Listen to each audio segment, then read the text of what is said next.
All right, let's get into it.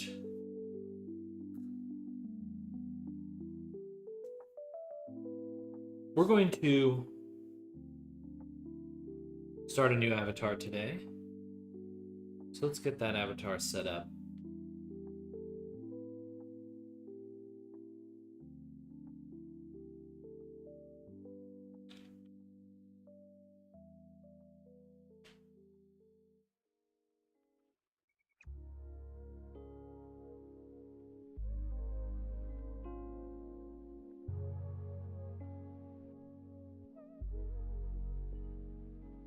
So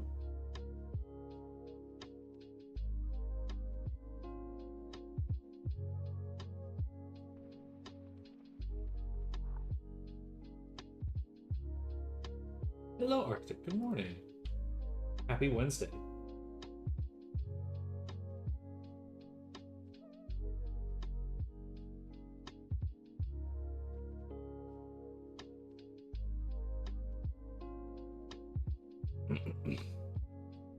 I guess we want to start from our body factor.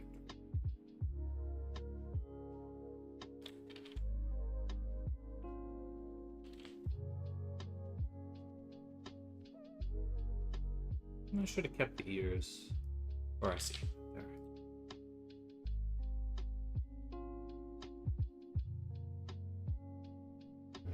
So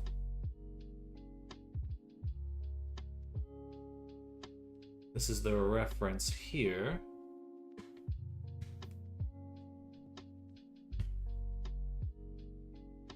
And most of the attributes of the avatar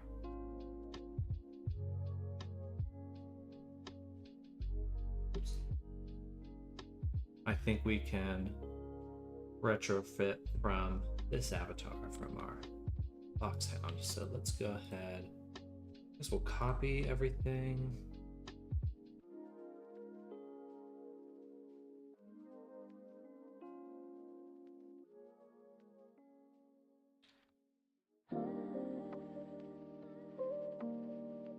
Copy, save, make a new file.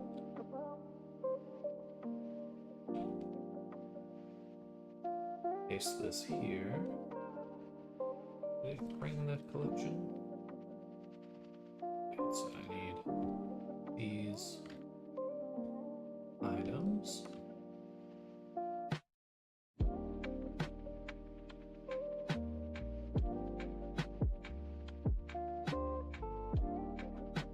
And we'll save this in.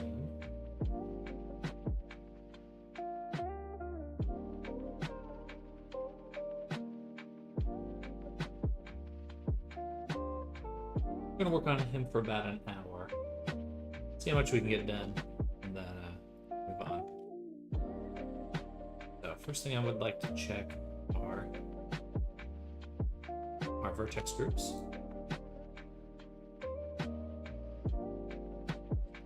We have some. We do have some of them. Okay, I'm assuming we have all of them. That's great. That'll save us a ton of time.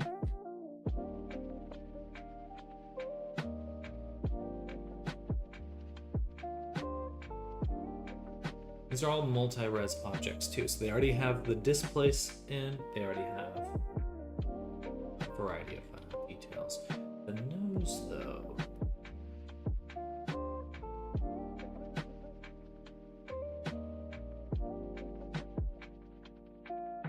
I think I'd rather have that be a separate mesh completely.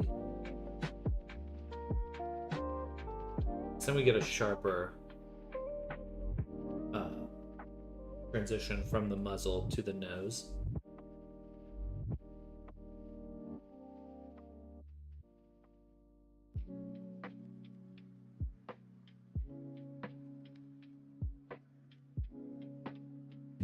So that'll be something to edit.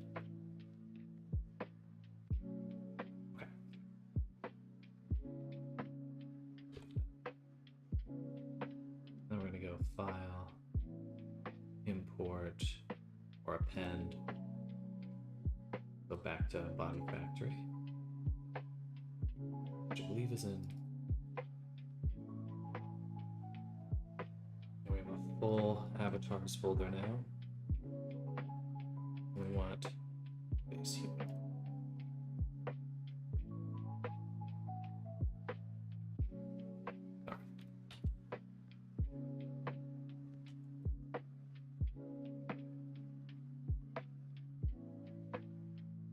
Hello, Reyes. Good morning.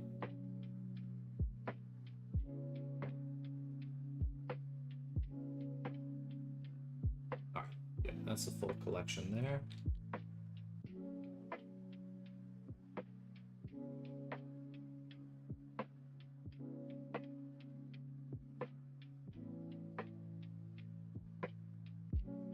And hello, Popstar. Welcome. I'm doing good. Thanks for checking in on me.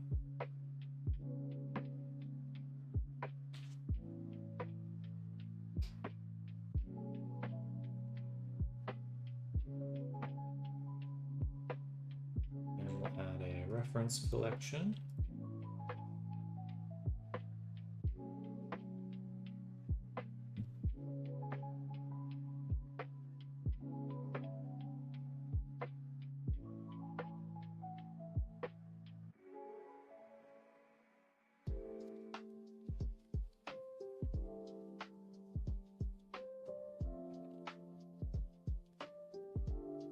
Interesting, because I dragged it in while it was in orthographic mode. I could only see it in orthographic mode, which I suppose is helpful in some cases, but not what we're looking for right now. Yeah, we're just gonna do a quick block out of this character. Gonna get things ready for working on him. Maybe a little more in depth next week.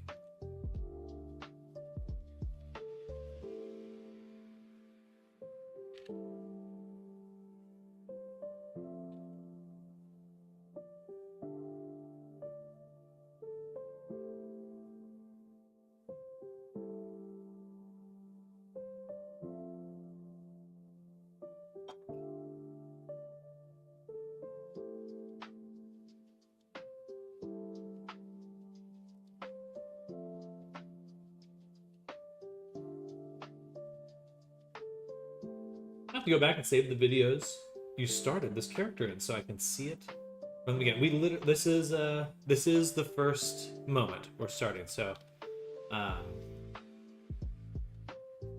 definitely save this one then, because this will be the start of this character. Though I do tend to hop around between characters, so.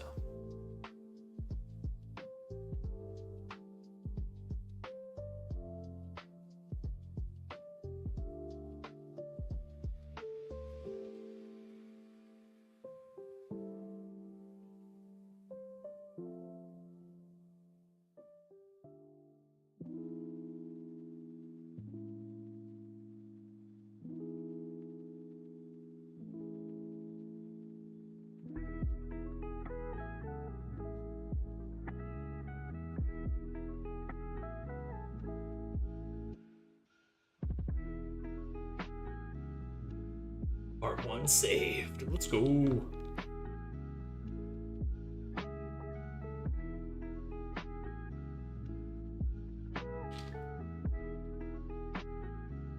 I just keep making more work for myself. I finished optimizing my mesh, rejigged the UVs, then started at the model. I had to hook around the shoulders, so I had to redo all my custom animations as well, because of course the new shoulders actually looked better.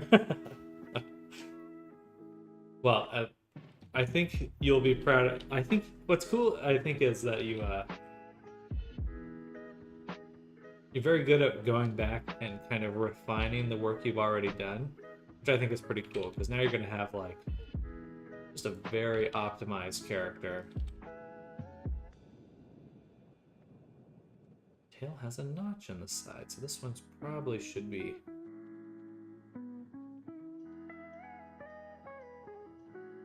Maybe we could have like a subdivision surface on top and then fuzz below.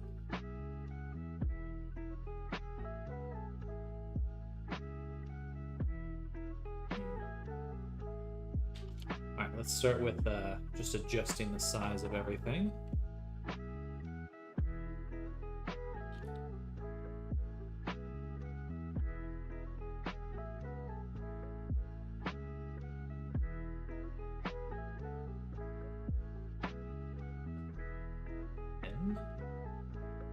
Uh-oh.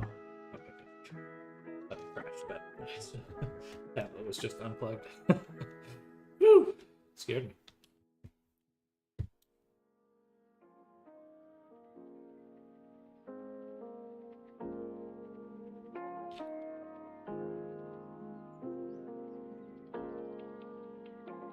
Two. Unplugged. Completely? Yeah. Yes, it is. 24.5K tries now, 2.18 megabyte download size, 18 megabytes uncompressed. Nice.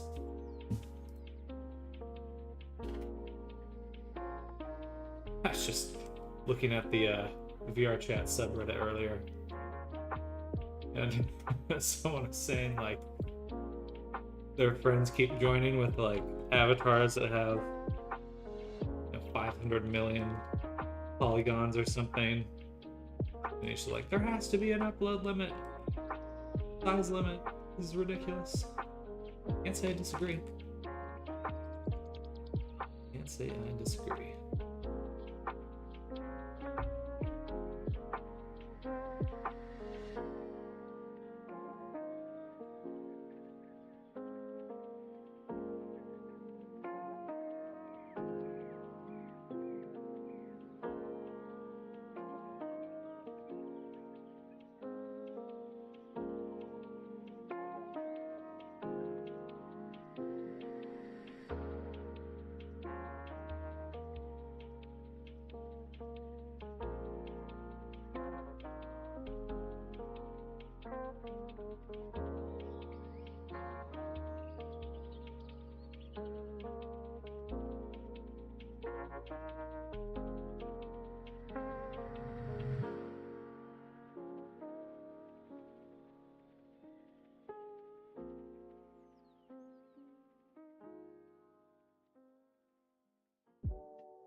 Actually, had to start hiding very poor avatars because I get motion sick when my frame rate dips below 10 FPS. That's totally reasonable.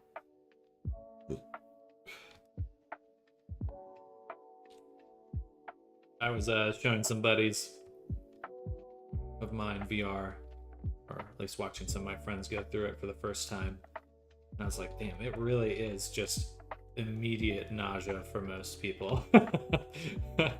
It's like, first time playing? Oh, well, get ready to feel bad. Oh, shit. Sorry, guys.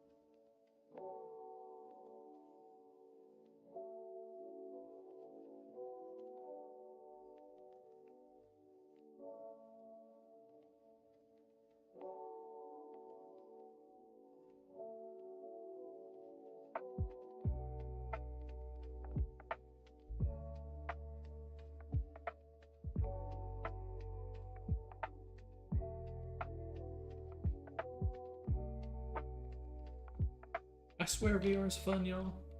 I swear. Hello, Zach. Welcome. Maybe do a tutorial on sculpting muscles. There's something so satisfying about sculpting muscular anatomy. There is, and I do have some reference images on my other monitor that I'm looking at. So that's really my main method, is just look very closely at good reference images.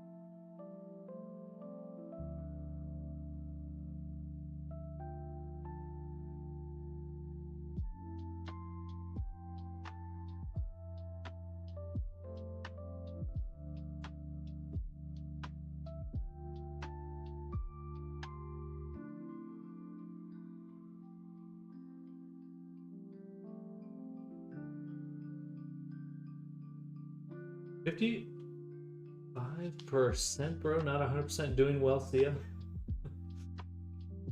All right. Took a while for me to get used to it. Then I got a friend to try it. The first one we went to was VR ball. We had a lot of fun. There were lots of breaks for water and snacks, and just getting your stomach to stop churning. Personally, would love to see you do an in-depth tutorial on muscle sculpting. I'll have to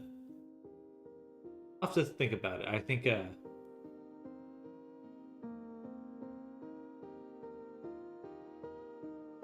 I like the idea. I don't know how much I could say other than just like practice, but I don't know. I'll have to think about it.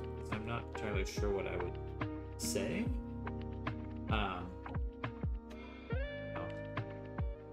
But I'm intrigued. I'm interested. I'm trying to download an acid, but man, it's slow. Are you doing some environment creation?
There's gotta be a way to make a multi-res mirror mod a little bit better. Oh.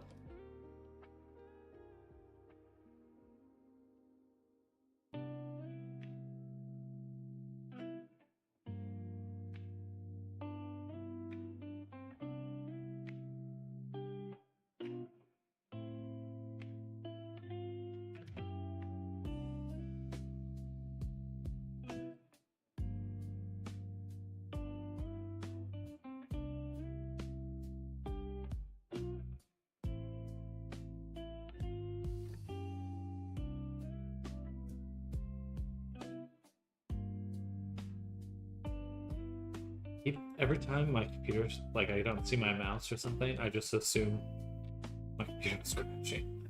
I'm like, oh, I can't see it. I'm about to crash. Not a very fun feeling, to be honest.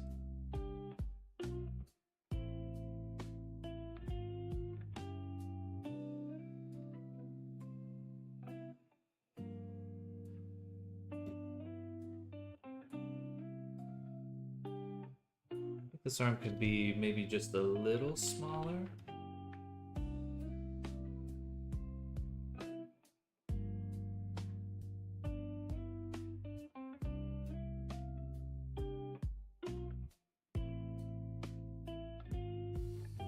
Usually your hands end right about here, just below your groin.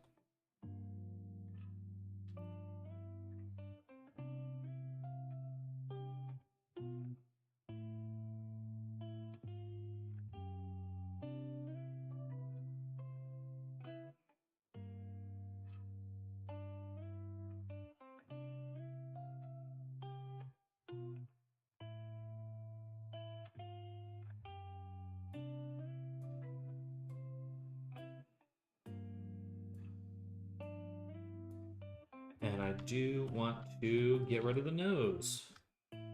So I think we'll moving forward, any anthro character I do, the nose will be a separate object. Let me just do that. Just rip this, take this, pop it up.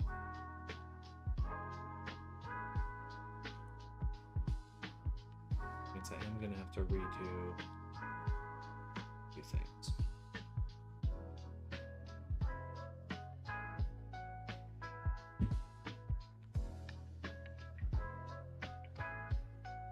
2, 3.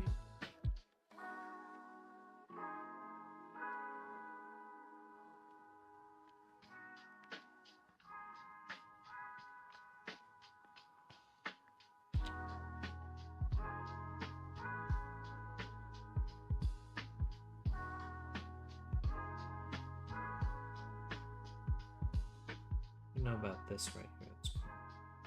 I guess that would normally be the corner. Okay.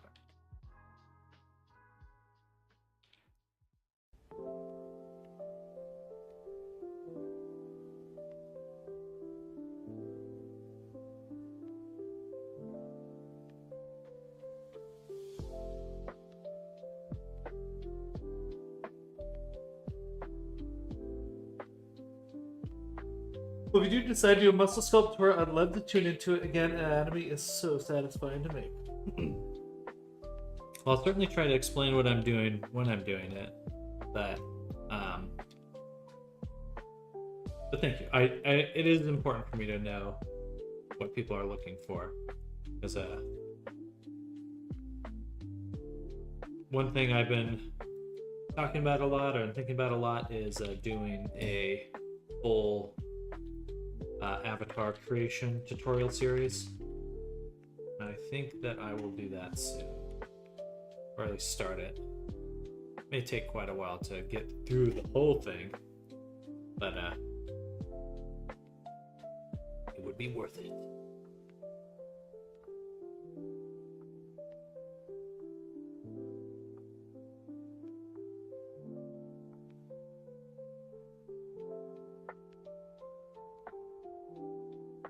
And I think that'd be a good spot to talk about anatomy as well, during a tutorial series like that.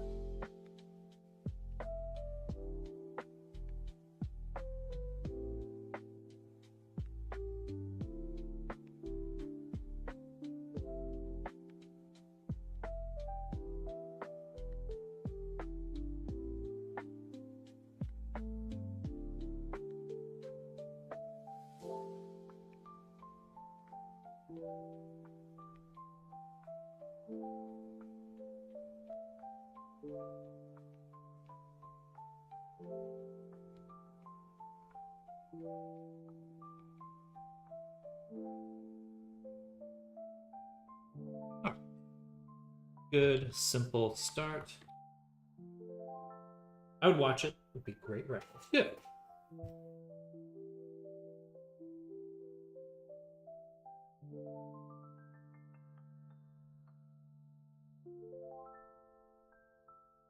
Probably a little too tall.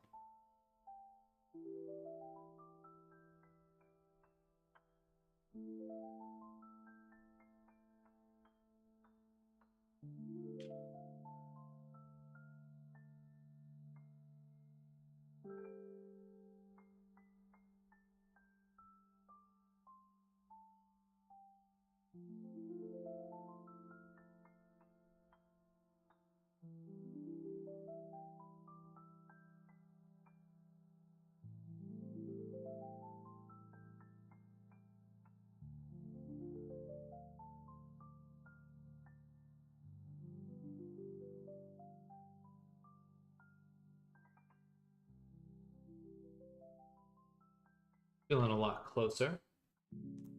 Dialing that in. All right. So let's get in our additional objects.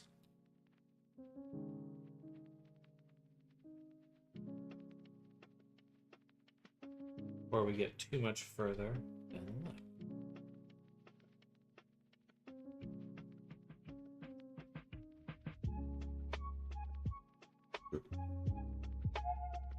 So one of the things I know that we're going to need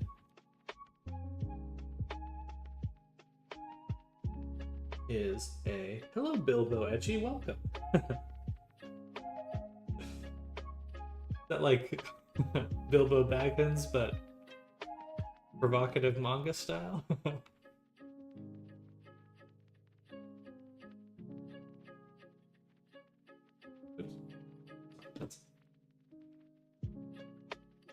I'm saying that that's me telling you I like your name, but I do like that.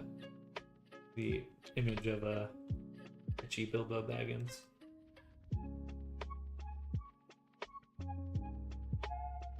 And it is an image. I'll do a tutorial on fuzzy muzzles and facial structures. Anatomy placement would also be useful, so literally YouTube has no anthro model tutorials. It's fair.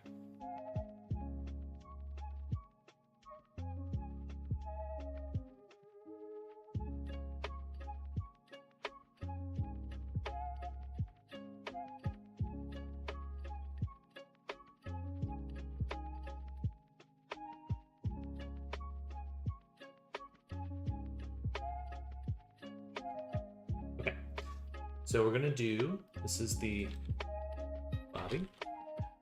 Good morning, Neoma.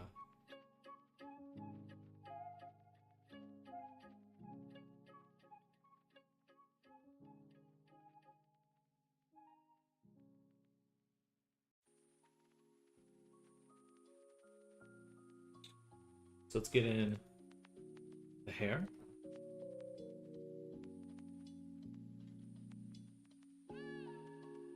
I'm going to open up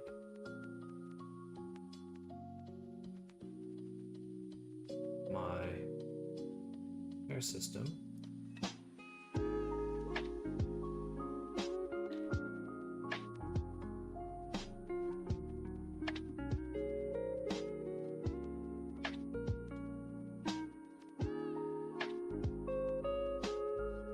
I'd love to link this.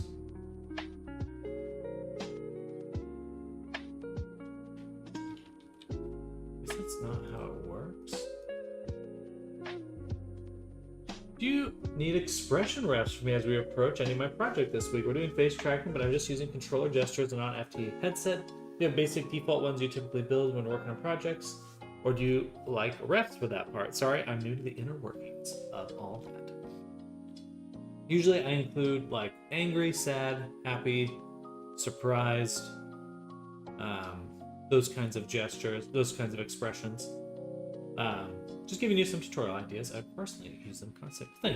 Thank you, Popstar. So those are the standard expressions I include, Reyes. If there's other ones you're wanting, then or you want to replace some of those, but usually I would say there are 6 to 7 expressions. So if you have specific ones you want for those 6 to 7, I will just send those over.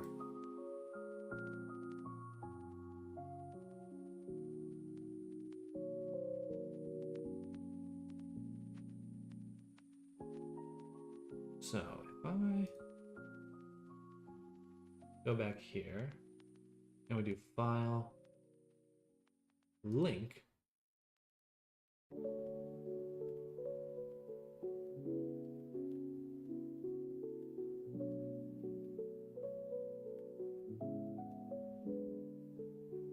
and I link the hair system, we get this.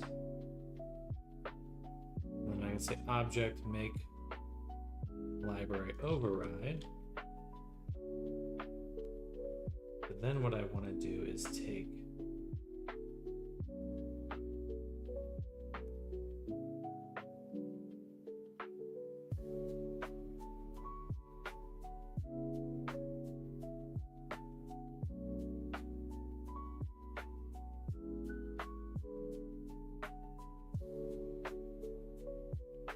so I can make it local. Okay, this is what I want then. So I can go down this and then make each of these local, and I would like these collections here be local, including everything. No.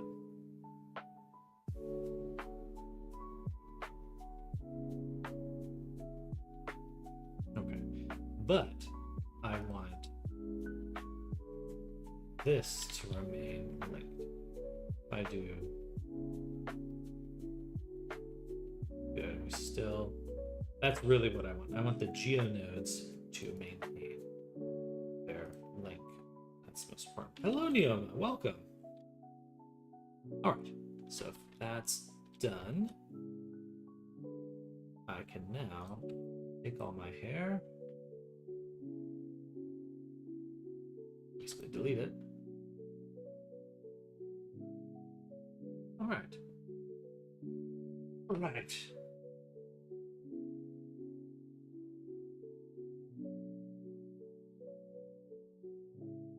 Oh.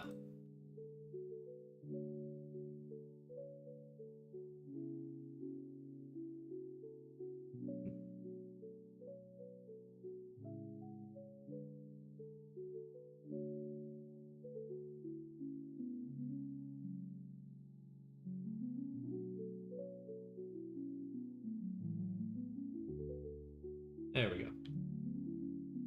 I have to do that on the actual data. A little annoying. Is there a faster way to do this? What if I select this and do object?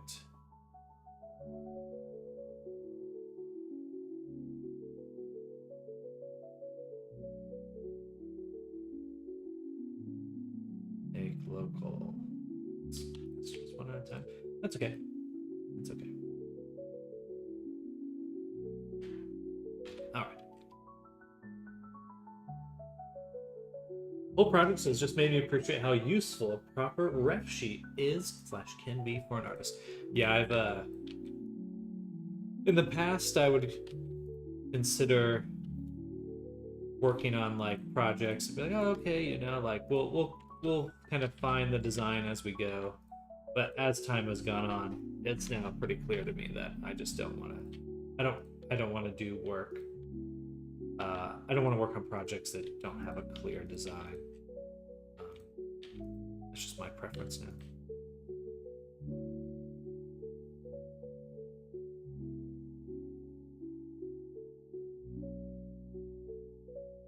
I will start with the hair.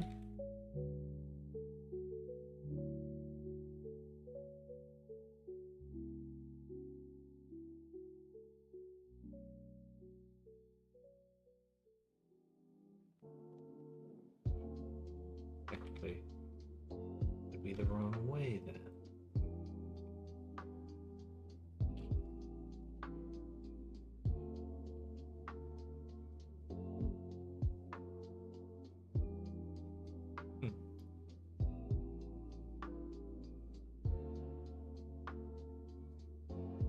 So let's take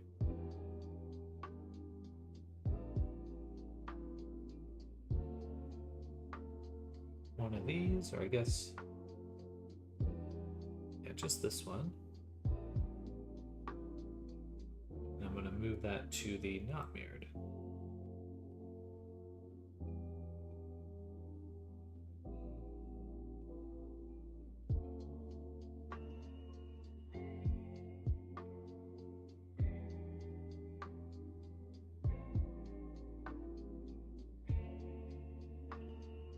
The radius hotkey again. Curve, radius, hotkey.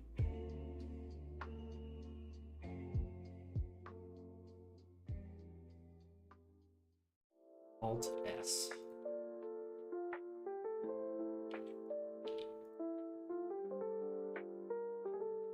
Those three strands that kind of come over the ears and go out to the sun. So we'll just block those in really quickly.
That's funny right now.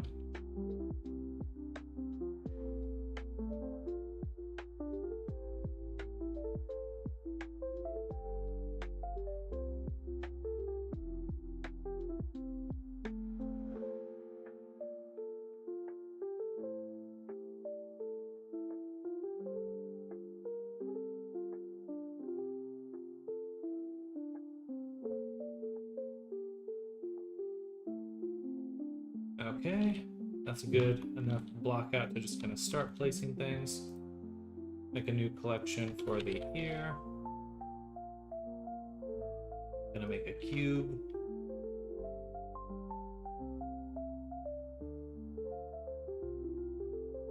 Slice it in half.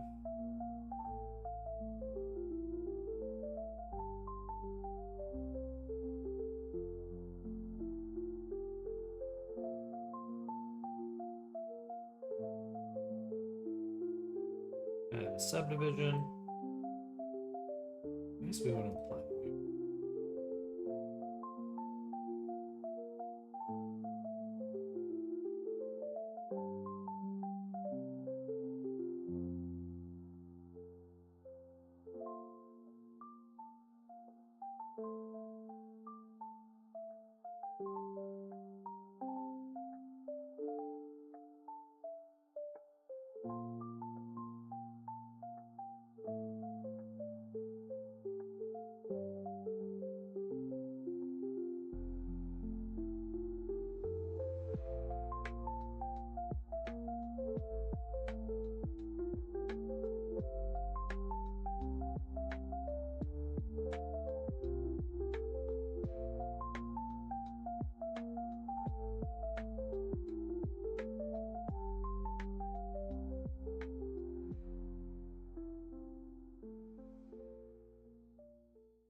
Add a mirror.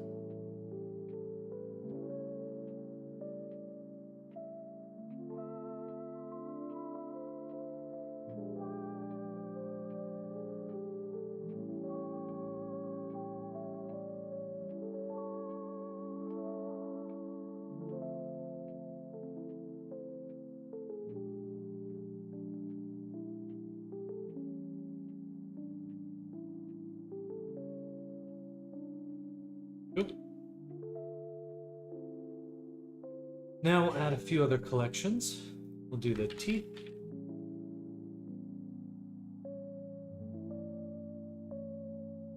And we'll do file, link. Excuse me.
link objects to scene.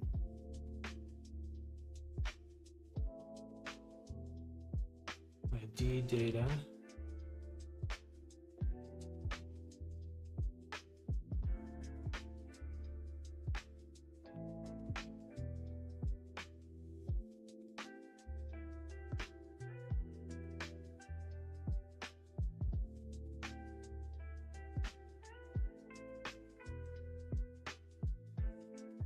Should basically do it. Oh, maybe not.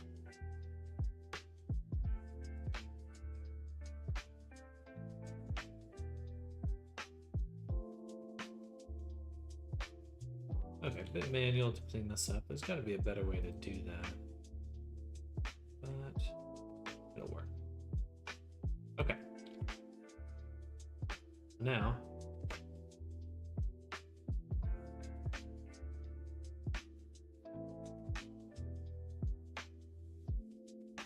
really?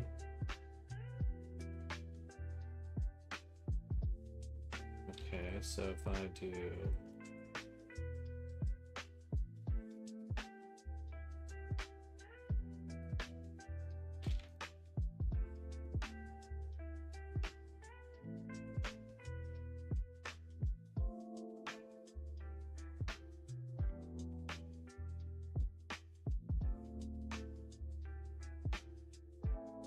so that's only the outline.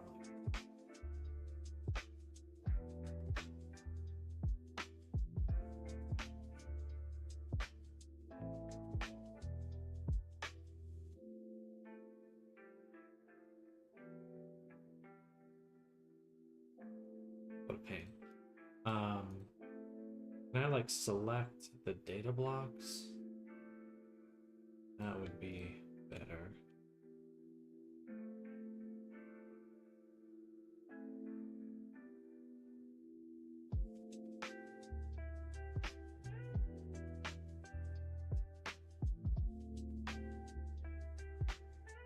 Oh, faster than coming up with it from scratch, though.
We'll come back to that.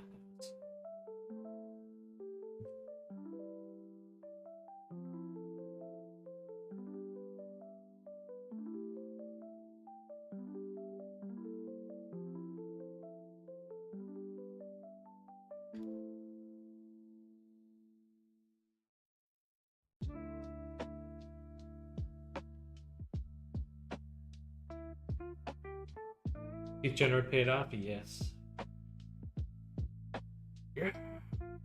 Yeah, I really do think it did. My opinion.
Easy peasy. Easy peasy.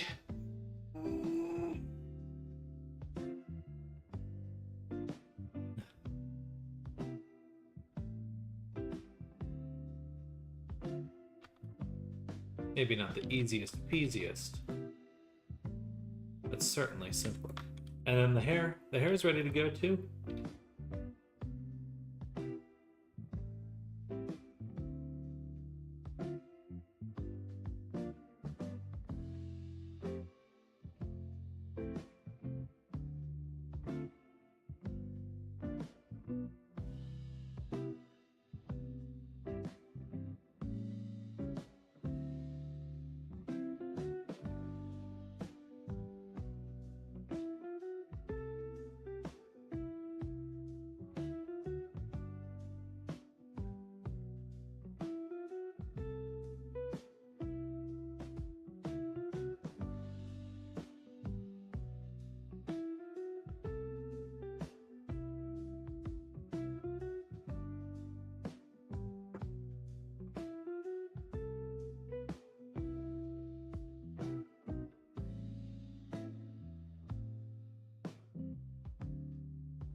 We can make a nose job. Probably be a lot harder.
Good enough for just kind of a block out coverage. All right, one more generator to add. Our tail generator.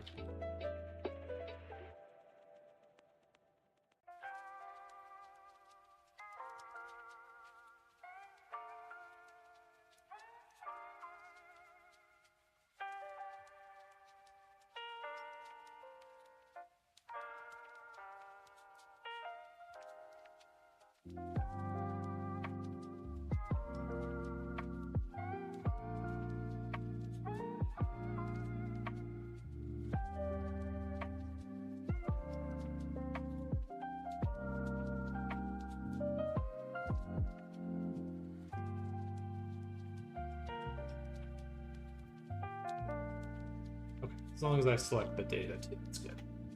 All right.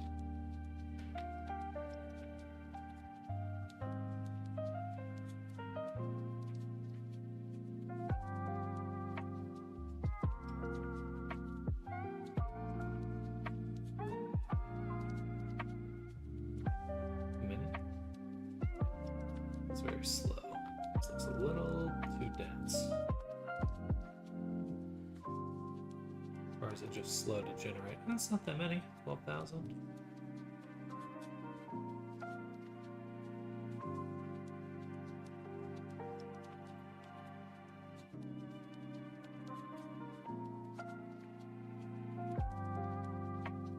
It may not be the tail we use, but I mean, I can always swap out the strand to an actual geometry. Yeah, actually, it's right here.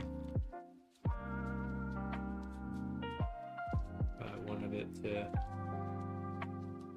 have a little depth.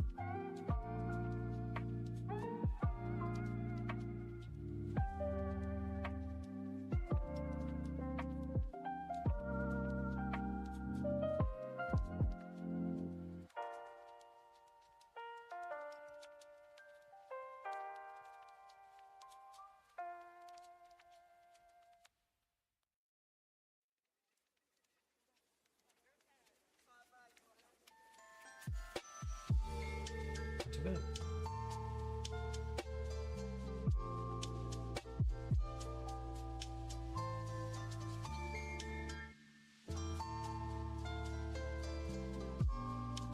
Or reading our data transfer object. That's why it's so slow. It's like, why is it so slow? That data transfer object. Cool. All right. That's enough for a quick blockout, I think. Just switch up the material here on the air system.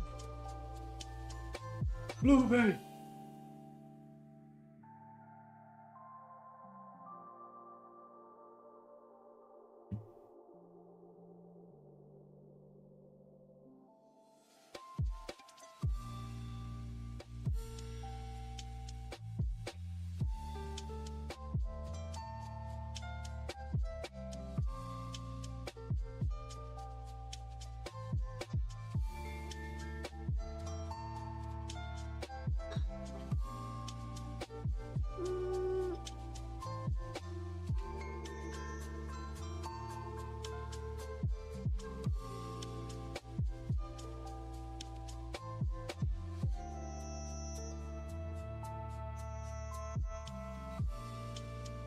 What I will make soon is a bean and claw generator.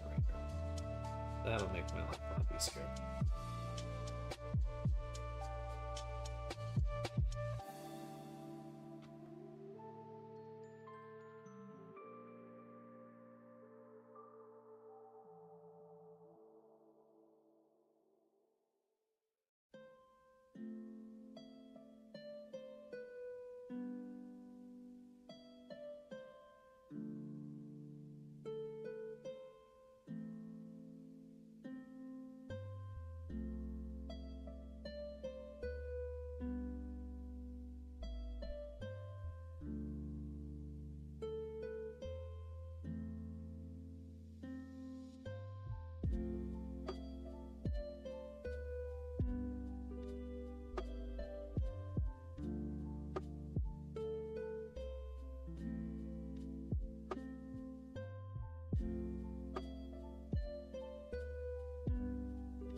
One last thing. Let's take this one.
just copy the fucking settings too.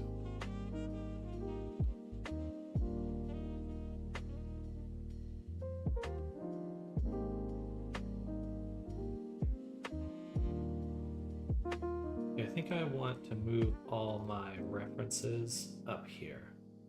It's a bit annoying to have to go down to each one and grab it from there and then grab it from here. Just give me the full thing. The full thing.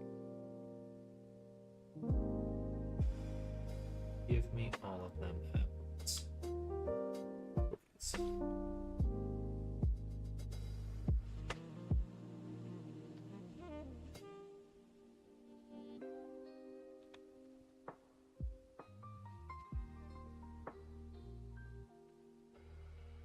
All right. And again, the best part is that these teeth are simply ready to bake. I don't have to do anything else. They are actually just ready to go. I could bake them right now.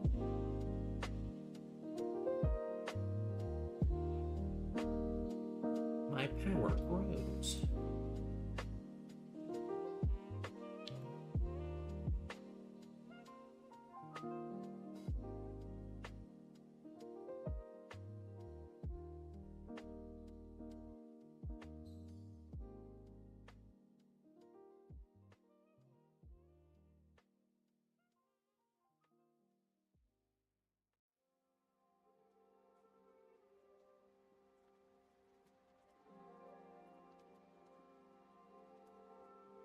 It's really fucking hard to find these curves sometimes, though.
Cool.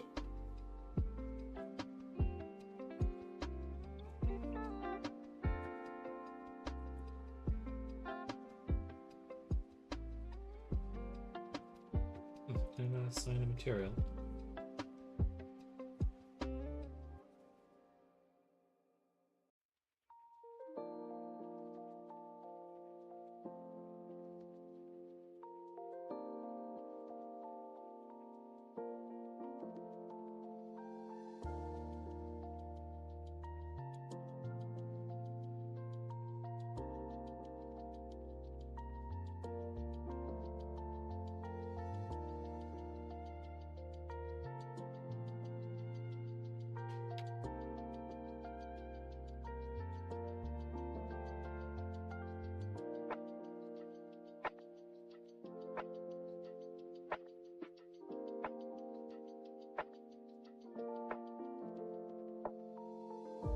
Just edit this hair, please?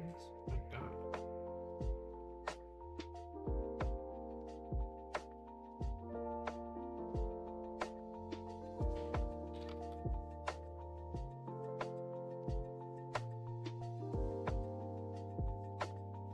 Please ignore the missing link.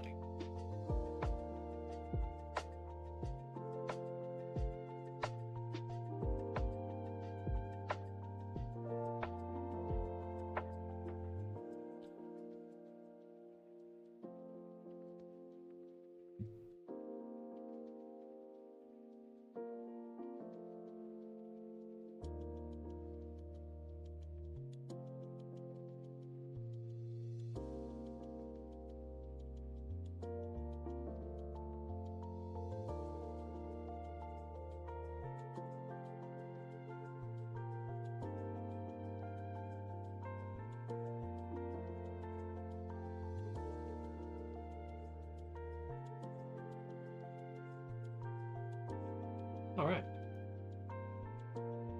Let me send these screenshots over, and then we'll move on to working on some other projects.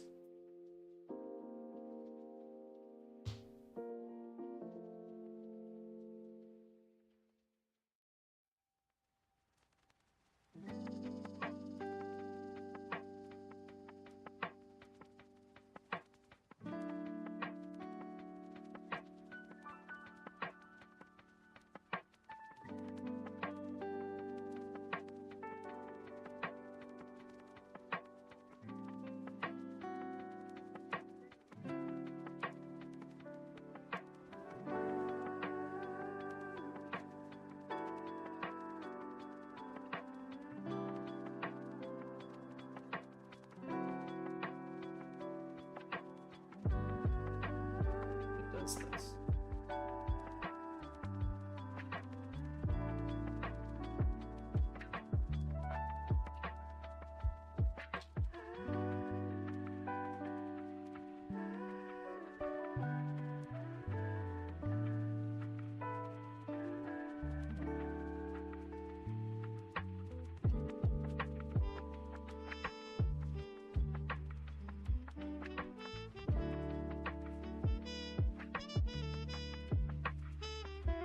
Blender auto join windows.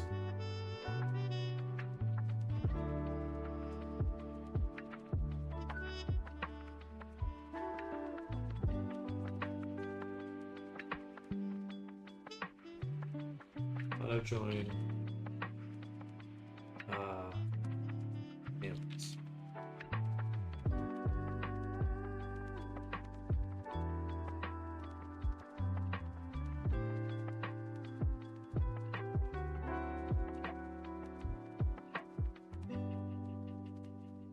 Such an annoying feature, I think.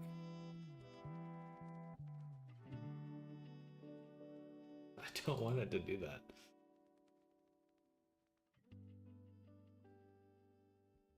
I think it's really silly that it does at all. Let me keep them separate. Oh. Oh well.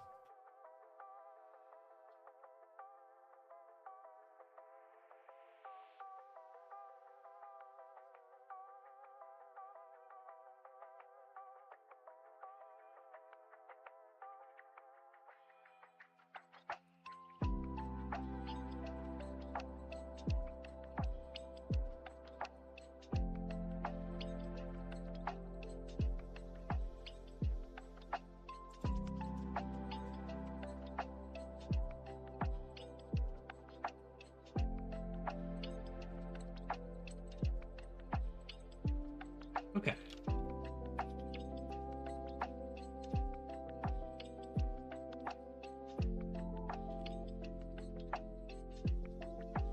So for our clothing, we've got the clothing casual, we did the bikini. Now I have this hoodie outfit.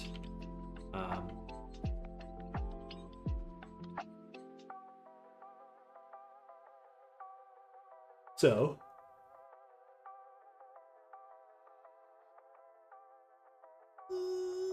what's next?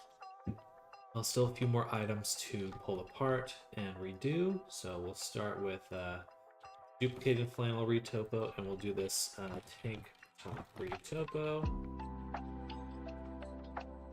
Turn this one off. Set this one to the tank top. Both these objects, isolate them. They show original geo. Okay, so should be pretty simple. Go to the actual original geo. Open up the UV map, and we can just kind of move these things together.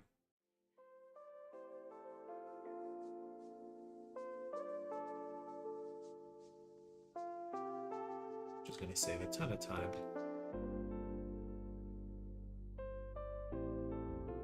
Now this is for what?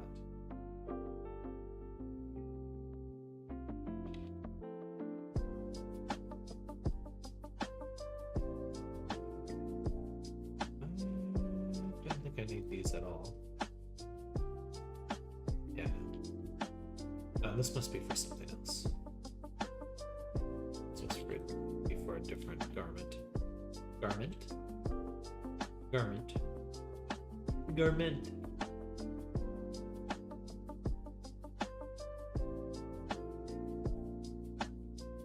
Okay. Back to the retopo.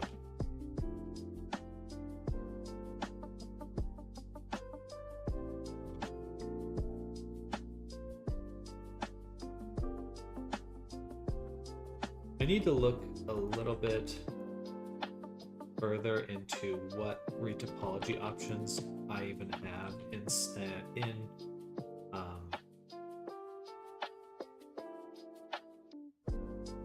Marvelous, because if there is a simpler way to do this, I need to faster way.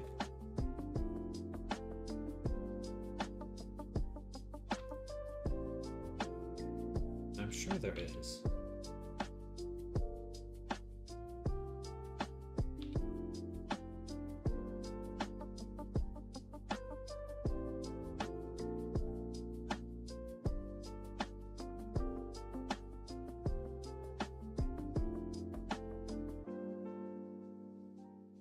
But would the results be as good? Cheap viewers on streamboo.com remove the space.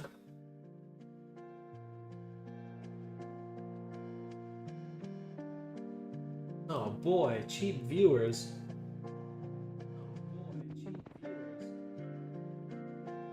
How about cheap streamers?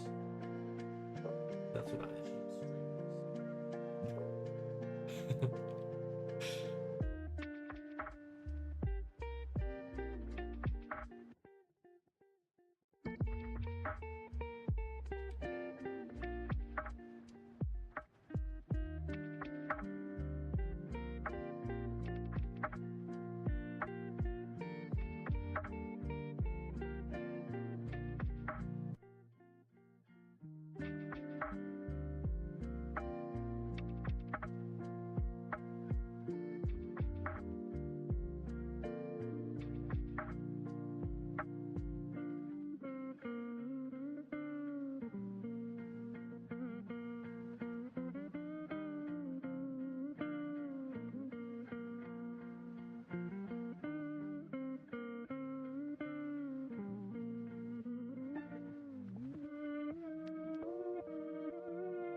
Weird music. I don't feel about that.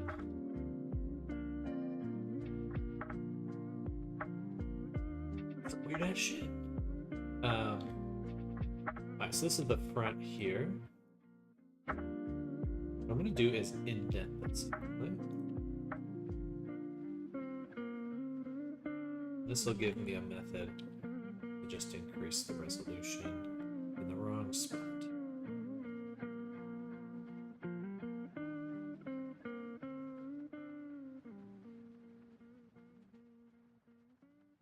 Guess it'd have to be here. So we increase the resolution. So do this, indent.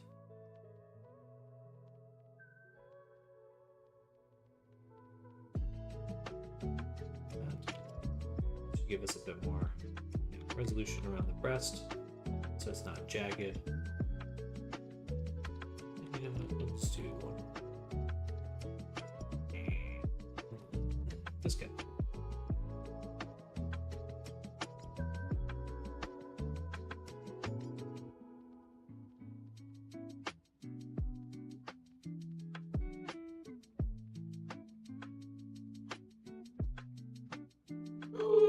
First time seeing one of those things, man. Oh.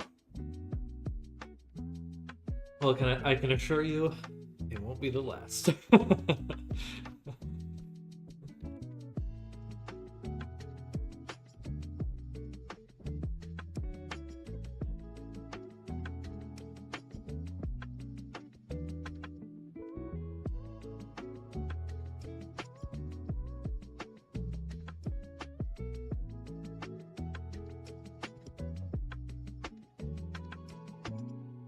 Oh, thank you, Reyes.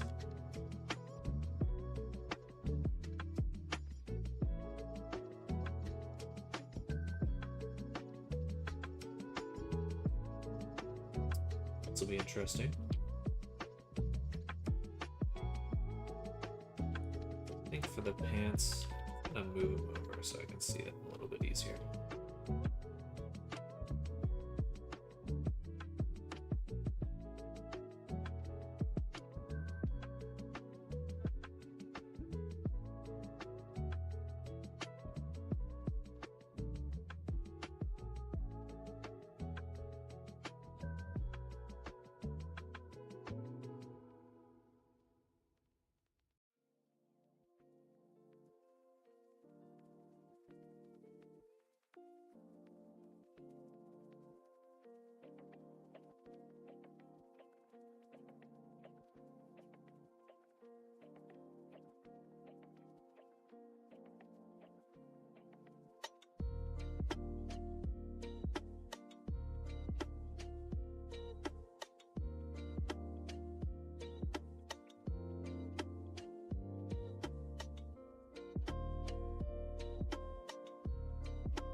A little more fun to watch it while it's happening.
Now we need to figure out this part.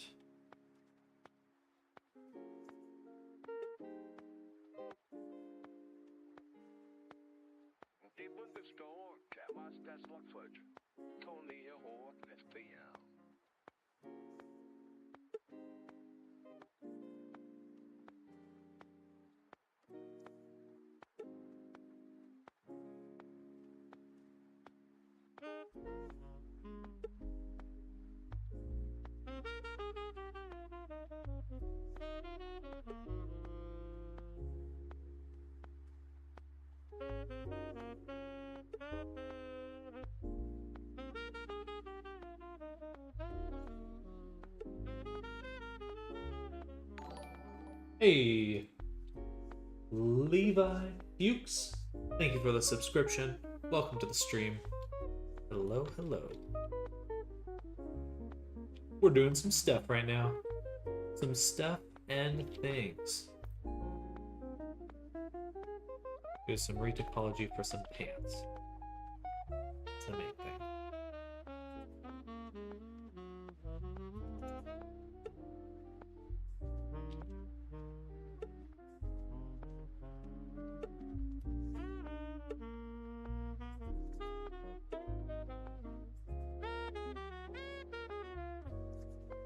Let's see how that goes.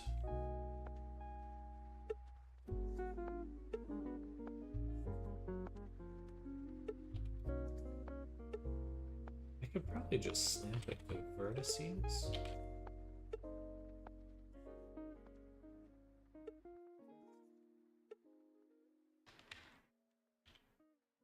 That's broken.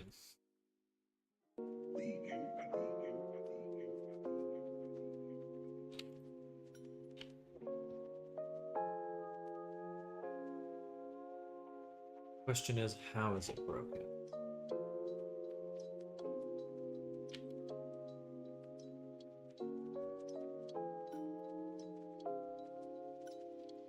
Wish I could see face orientation in the UV map. That would be super useful. Hey, thank you for the donation, Reyes. Super appreciated. Thank you for the 10.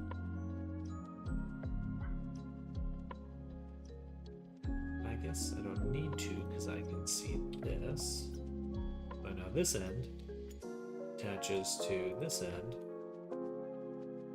I almost had that correct. Move this down over here. So, and so now I know that these both connect. Perfect. Now for the middle, boom. Also, bad. Well, not bad, but incorrect.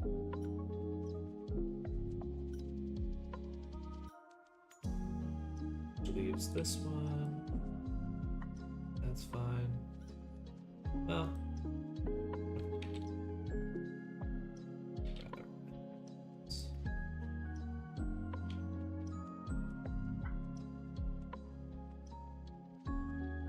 So now if I increase my selection, it should go all the way around until, yeah, that should work.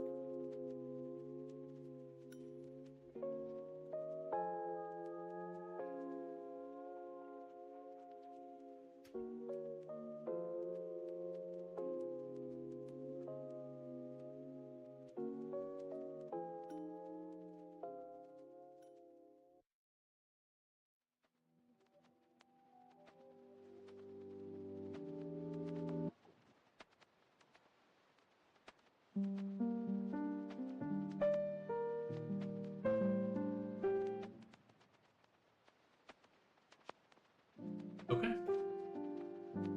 That's pretty good. Huh.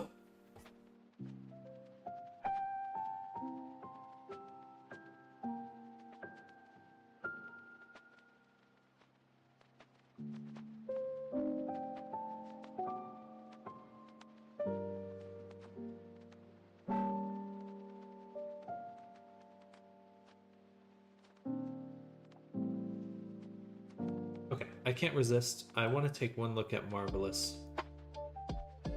Because this is nice and all, but is there... Let's look up Marvelous Great Topo. Hello, Neku. Welcome. I just sent you some screenshots. Hi, this is Todd. Now we get these nice quads for the most part completed like that. This too. Interesting. That's So good they enough, have like, tools. right there. As far as don't add any more detail than that. You want to keep your details simple, otherwise it's going to become overwhelming when you try to move. And now we can jump over to our 3D. This is exactly now what we I'm want doing. to try to align these vertices with each other. They're not going to weld here.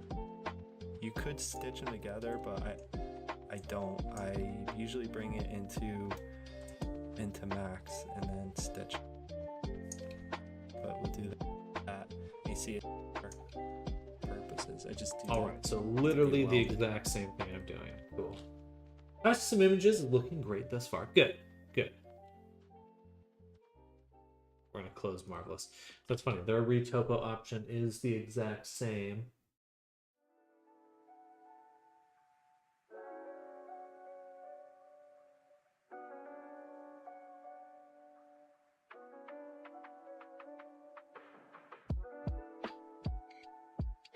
Yeah, and this is it. This is the process right here.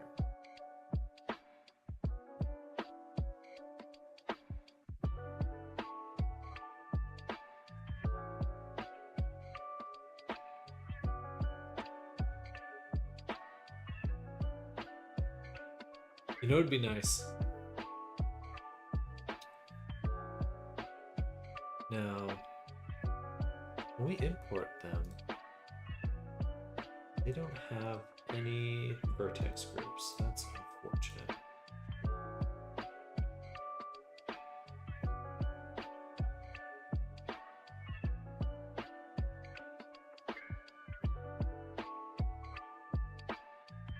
I'm gonna do a little bit of research really quick. Marvelous. Export settings.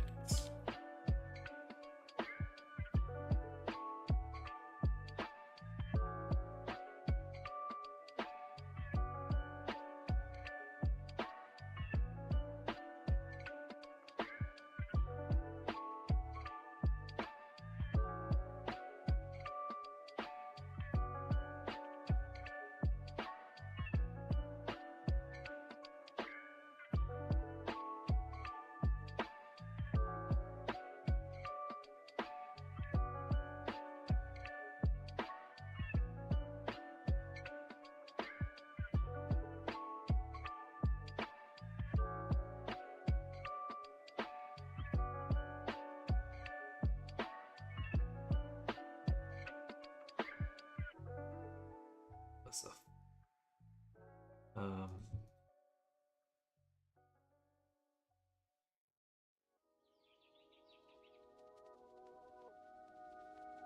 That support. I'd really like just their actual.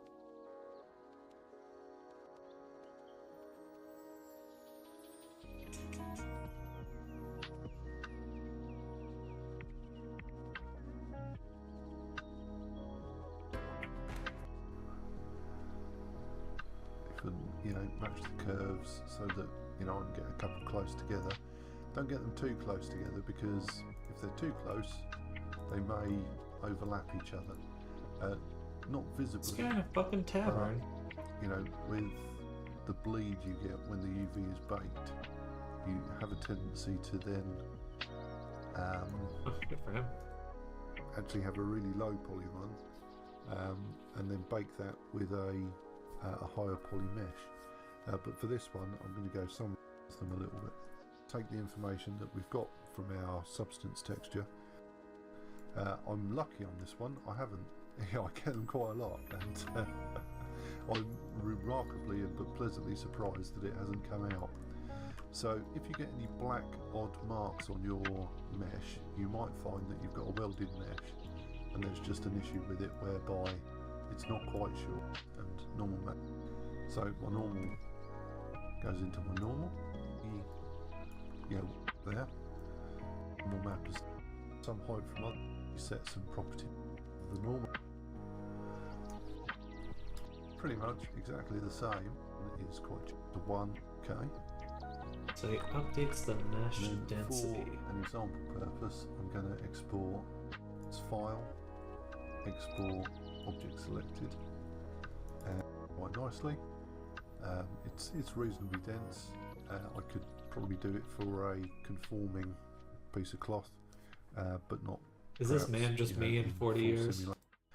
So we need a little bit of extra geometry here, and we need to be a little bit careful about it. Depends upon your Maybe. Okay. Ugh. There must be a better way. But for now, we gotta leave it. We're gonna move on to other stuff. Okay, so what's the plan? Plan is we're gonna save these because these are nice.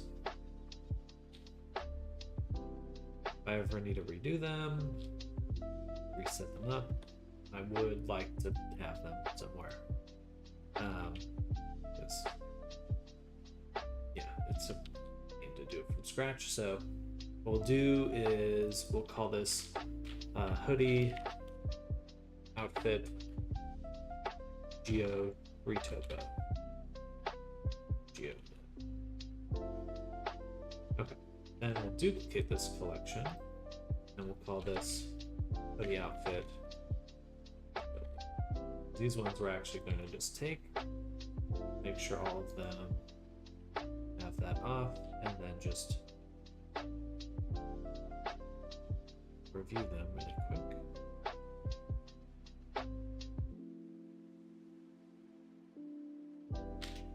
should basically be good.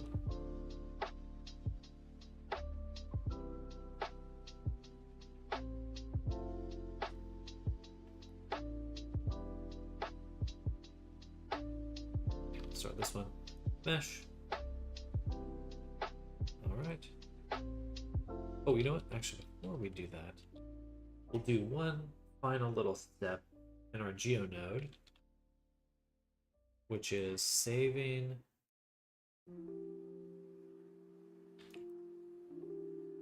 before we set the position. If we store our named attribute,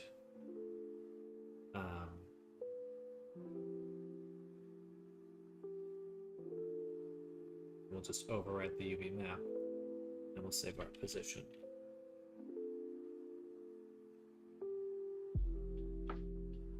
Okay, that'll be useful because then when we mesh them,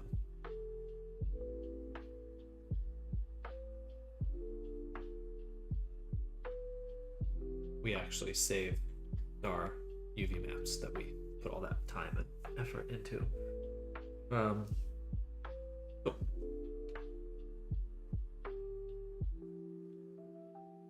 Right, that looks good.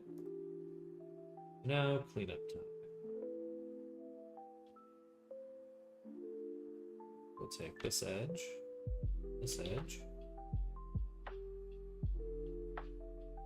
bridge, merge.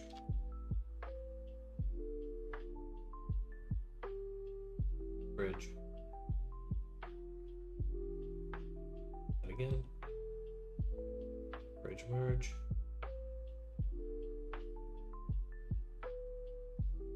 And here.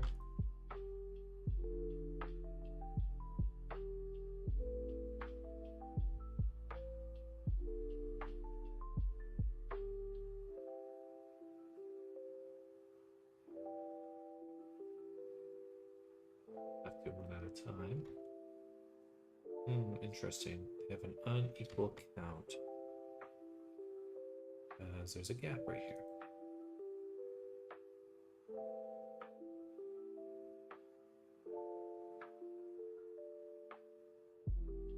First, we would need to merge these.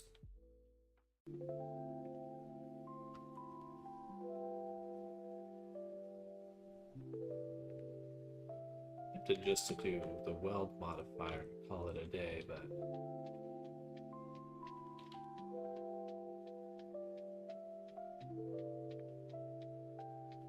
interesting.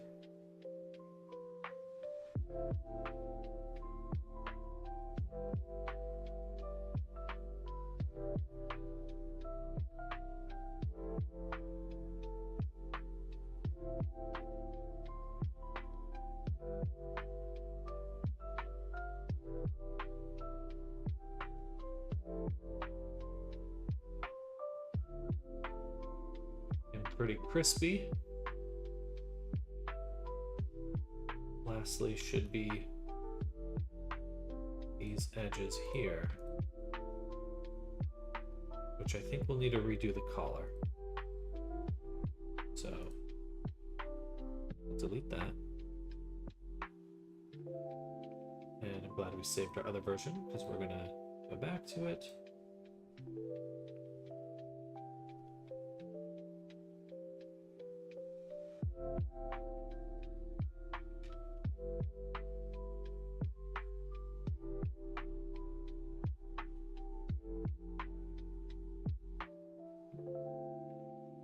So basically from here to here, so we have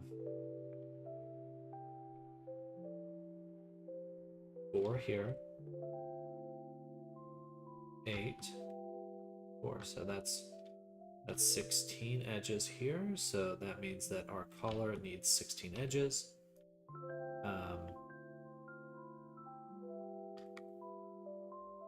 So it just needs one more set of cuts like this. That should be just about right. Okay. Then we'll duplicate, send this to the other collection.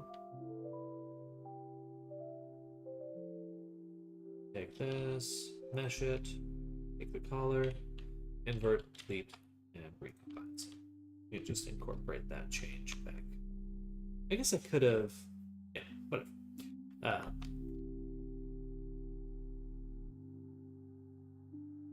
So then here and here.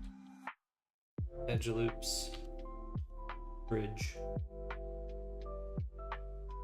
Okay, so now we've converted this into one solid piece of geometry. We'll need to unwrap it in a moment, but we are going to make some changes. So here in this sleeve,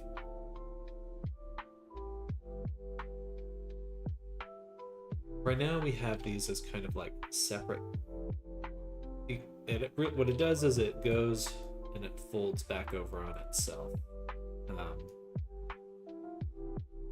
which isn't bad. But for baking, that's going to be a little tricky. So what we'll do is actually delete these edges. Then take this one, extrude it in just a little. Bridge.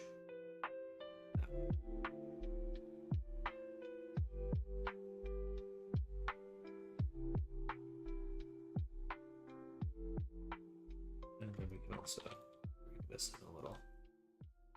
Okay. Same here. A little different.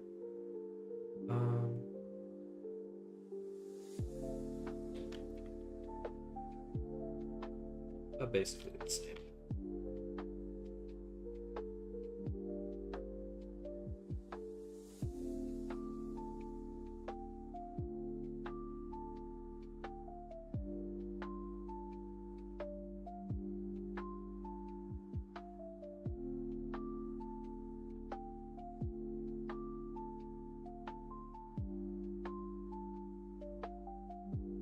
Gorgeous work. It's a little too sharp. Just gonna pull it out just a little.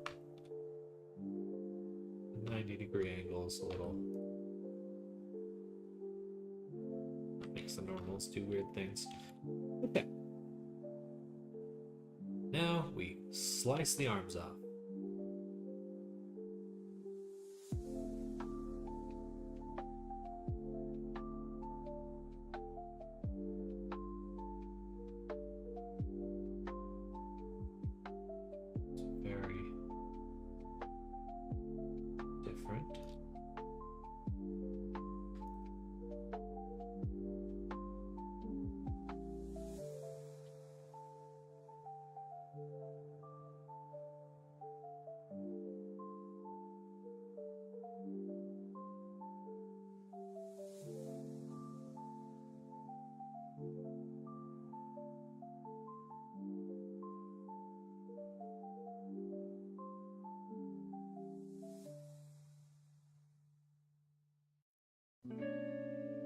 There we go. I guess I didn't really need the UV maps, but whatever. So,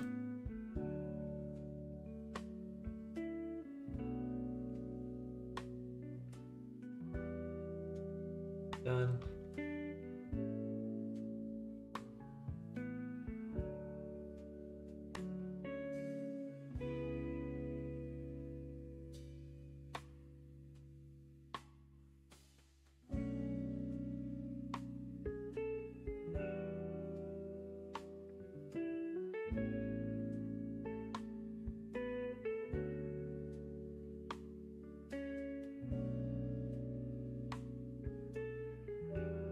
Almost done. So there's one little trick we're gonna do.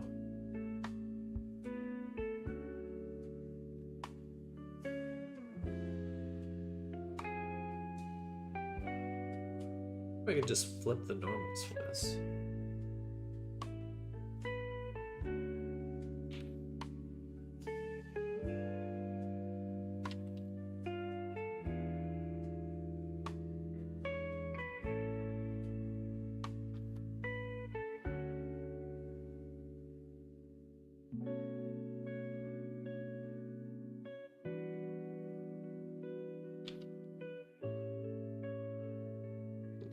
go with the original plan, which is take this,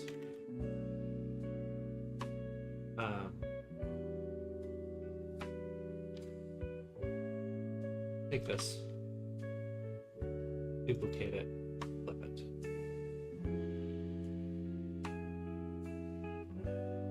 Yeah, that'll work.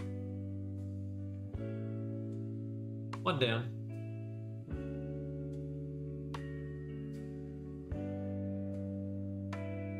All right. Now we've got our tank top. That looks correct. All right. Mesh it.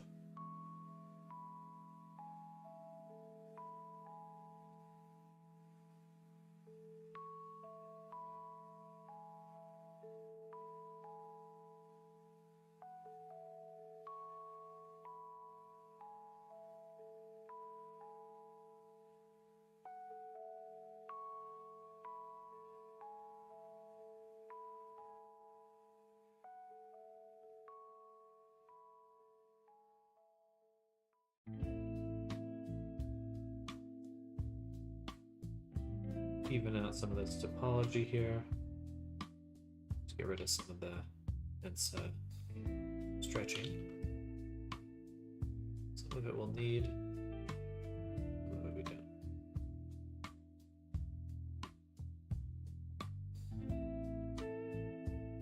Done a bit better right here.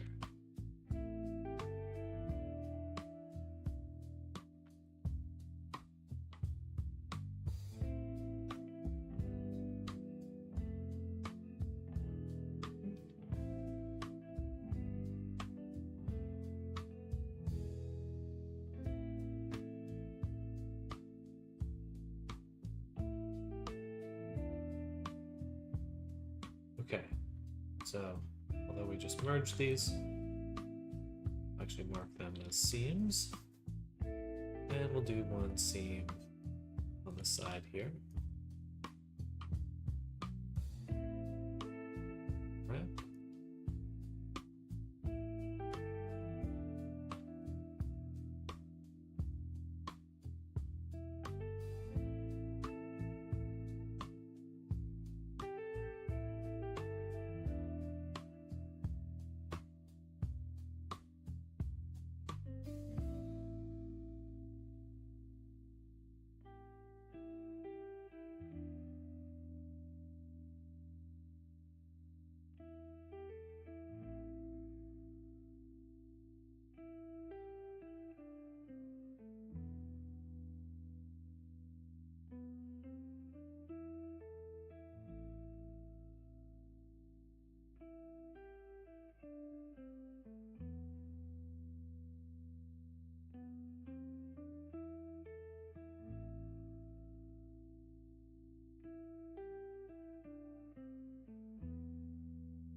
How many edges here?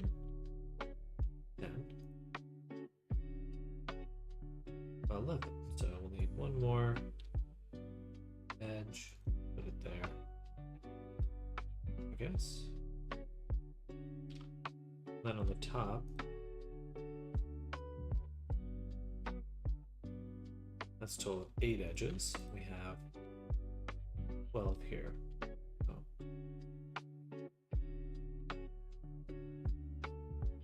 So we could take the middle edge for all of these and just bevel it. That would get us pretty darn close. Well, I'd still use my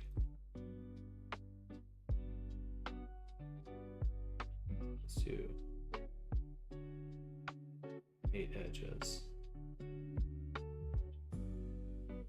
8. 8. Okay.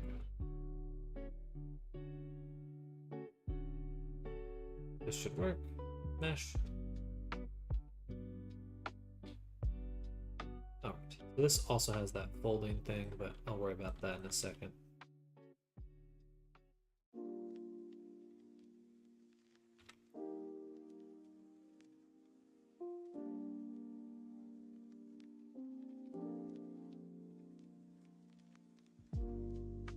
Damn.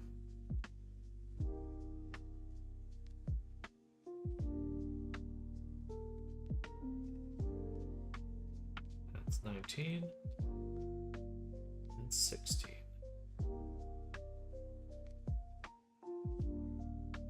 There's 3 edges extra. Do 1, 2.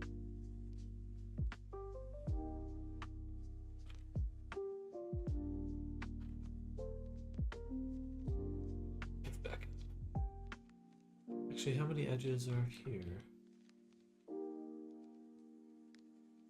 Bridge those ones. Just fine.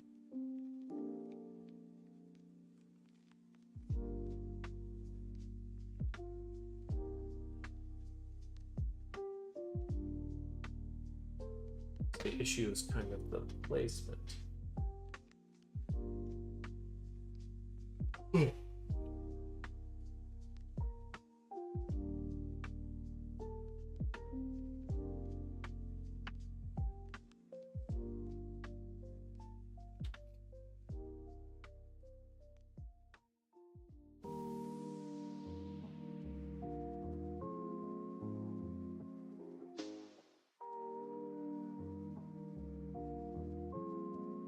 So, when we're planning this out,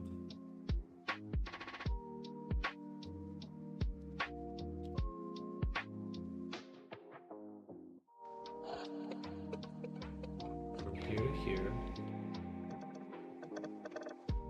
that's 8. Here to here, 8. Don't have any issues on the outside. This interior edge.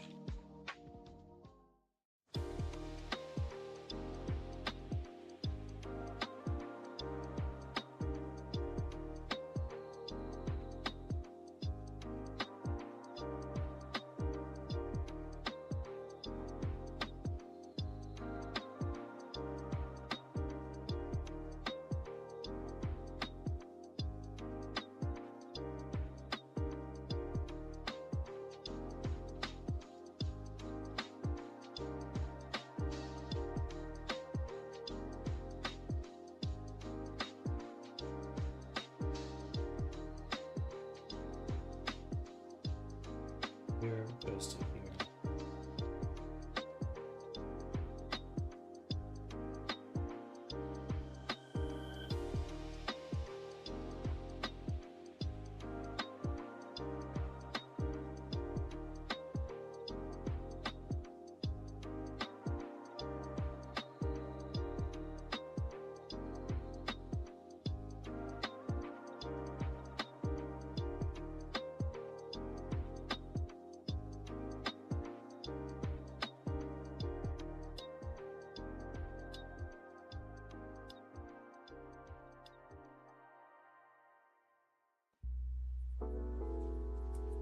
Oh!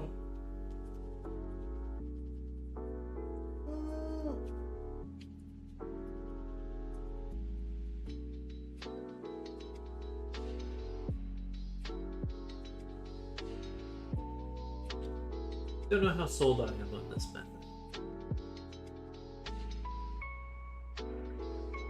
Probably could have just done my usual topo method. So, it's useful for things that have wrinkles I can't recreate, like on the flannel. That's really challenging.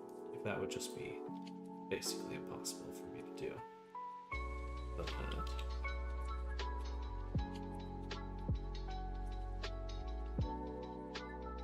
things like pants.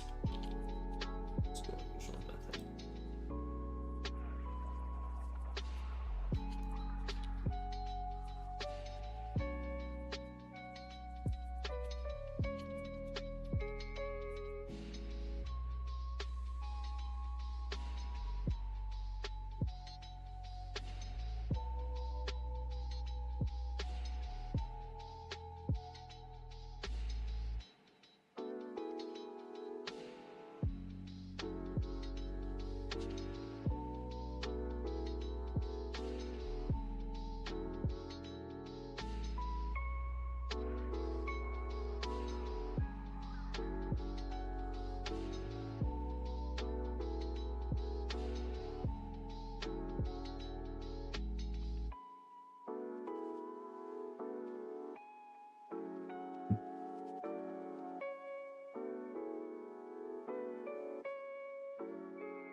All right.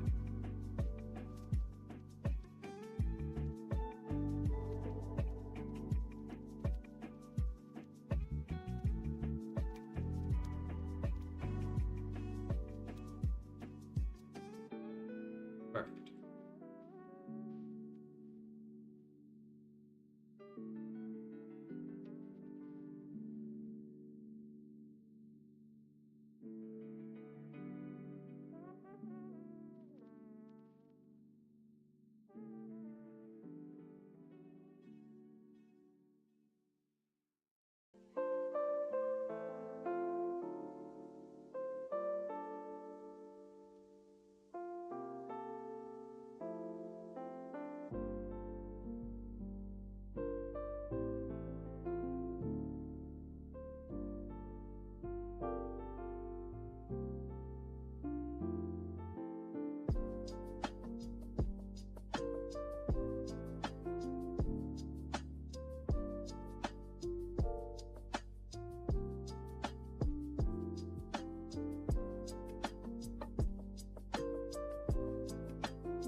Boom. I'm hoping that doing this so often, eventually I'm gonna figure out some way to automate this, because there's gotta be something I can do to really speed this up.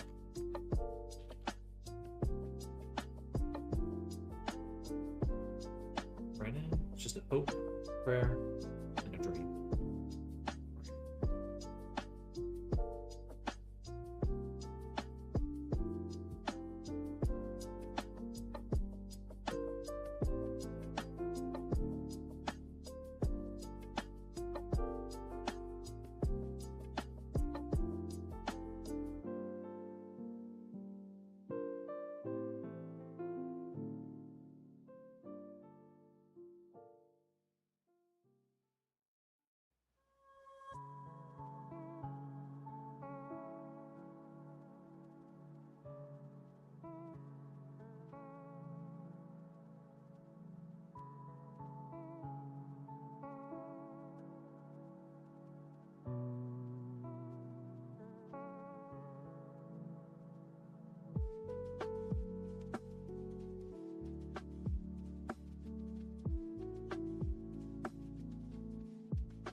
There we go. Okay.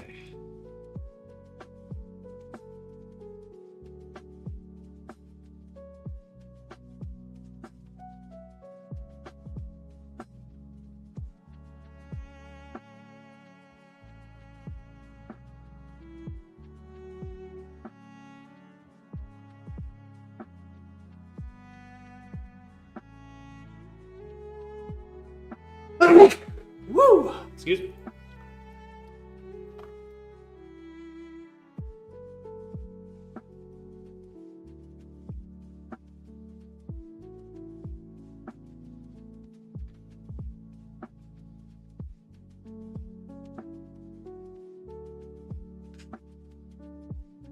Whew.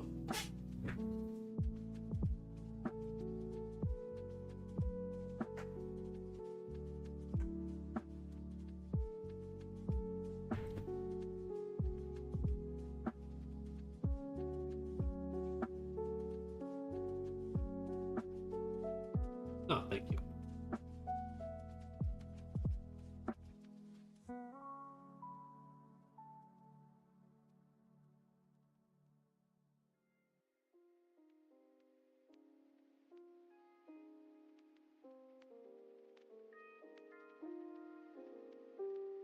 You know, I think what I would do in the future for clothing is I would just make the clothing as square as possible in Marvelous, and then just use only only the Steam options to fit it.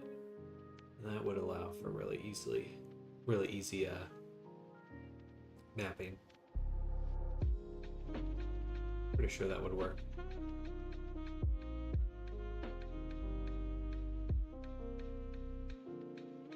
I'll have to try that. Okay.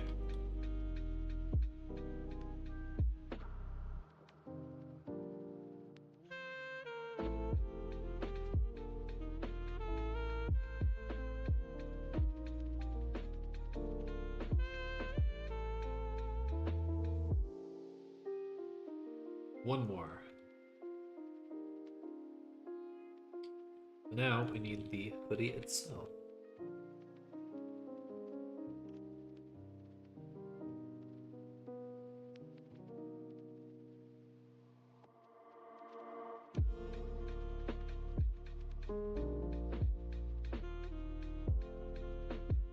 Which we are going to redo. First, it's really, really wrinkly. And second, the pockets are stuff, so.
So, first the pockets. I think for easy way to do that would just be select both of these.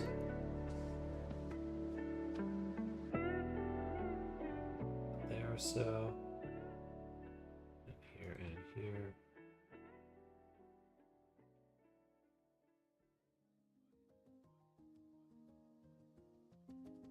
Something like that. Simulate it.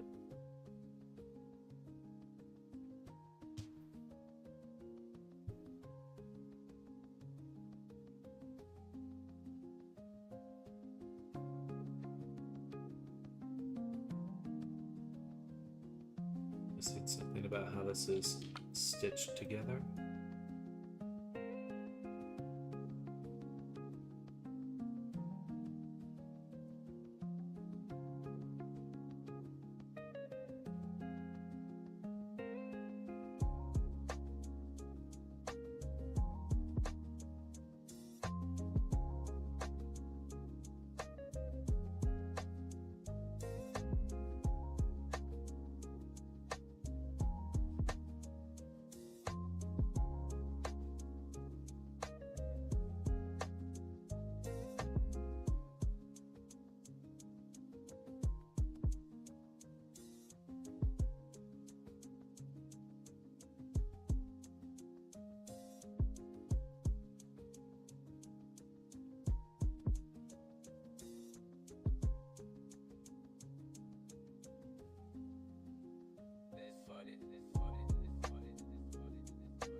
The sewing.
I not select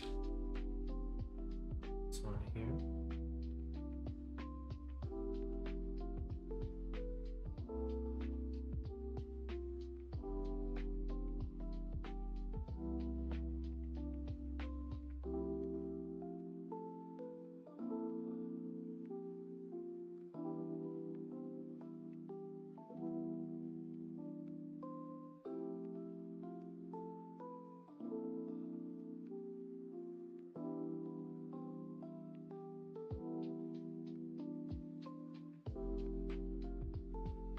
Cool, that worked well.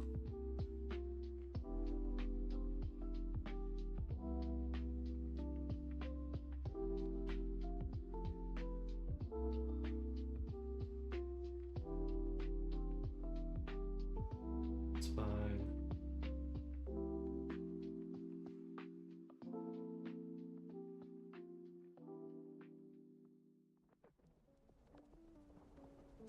Okay.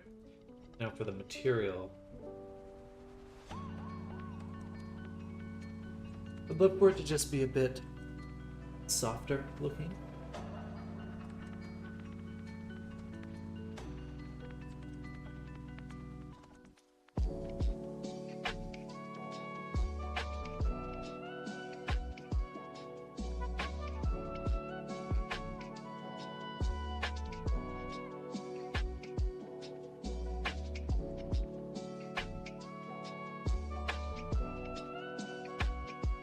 I always find that while I'm doing these, like, this doesn't seem like just a little.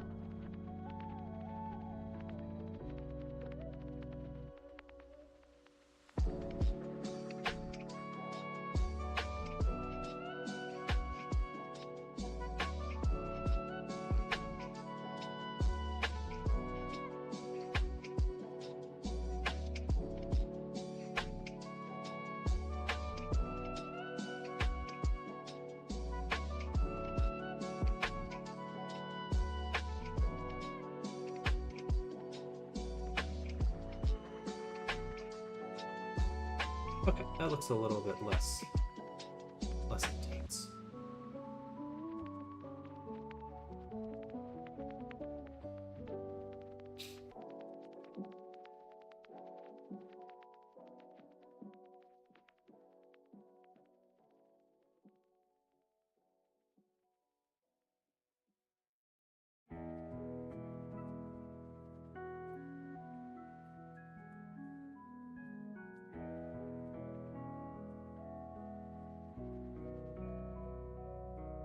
Alright, save.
Hmm.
Okay, we're gonna try it.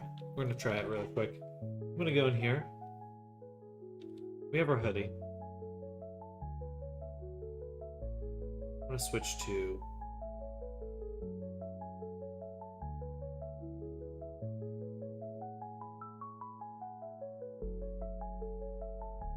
love to see the wireframe.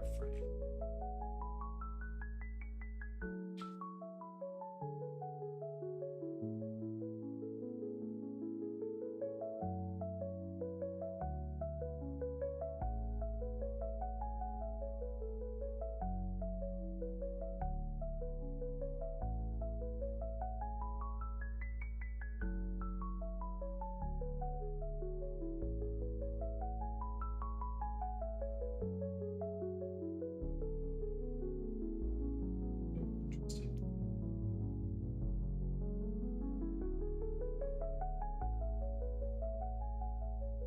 If I take this, and let's say I set it to particle distance. Right now, if my particles are giving me, how many edges is this? 26 edges. Let's cut that in half. So 20.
Excuse me. 4,940 verts. That's pretty good. I mean, Maybe I could cut that in half if I spend the time to retopo. What happens if I subdivide it? Okay, we get a nice high poly out of it.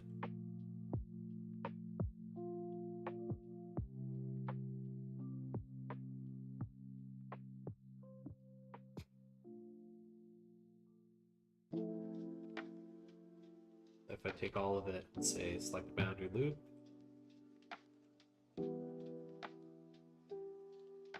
weld, assign, and give it the weld modifier.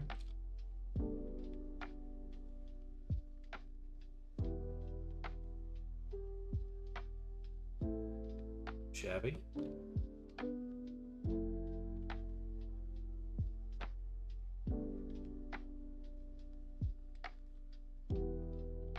That's interesting. Why is this UV map so good?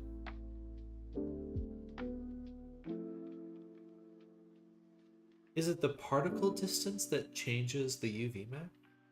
'Cause this is exactly what I have here, for the most part. Funny, whatever.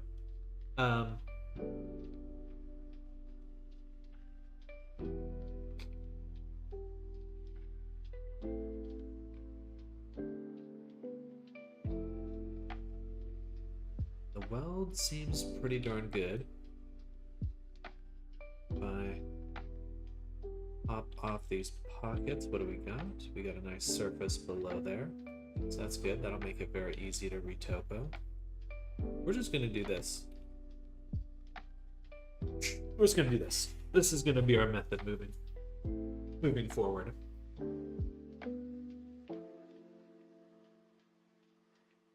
I gotta find ways to speed this up because good, just a little slow. All right, so this is our high poly version, or with the pockets. It's our high poly version.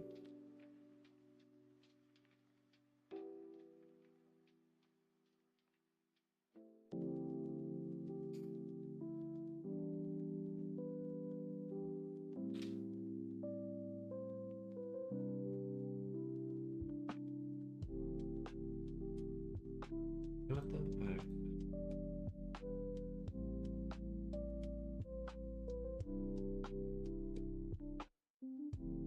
No, we can totally. Cool. Okay. Yeah, this is the way to go because now I can start integrating it with my GeoNodes a little bit more directly.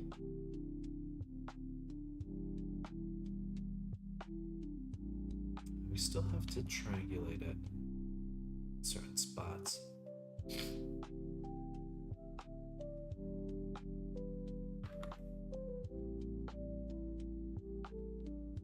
Let's see if I had a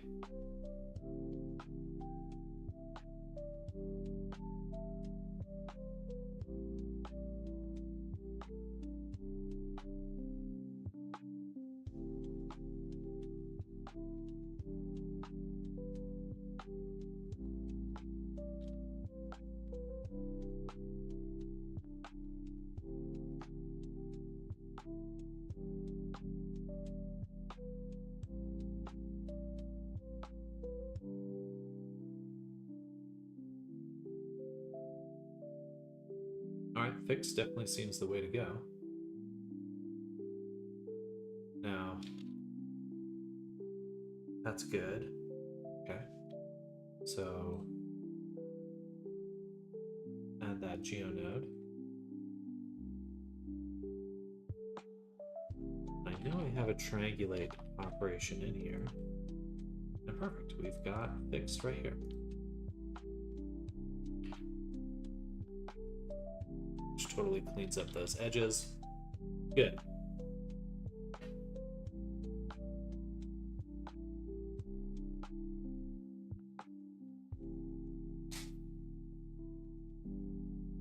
Okay.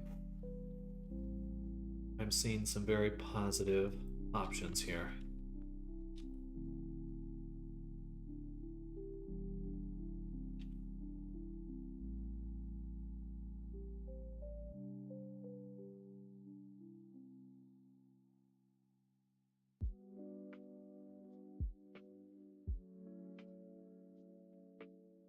We'll add a switch.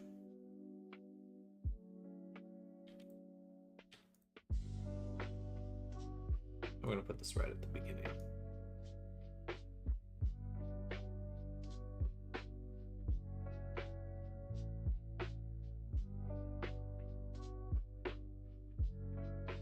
Or right at the end.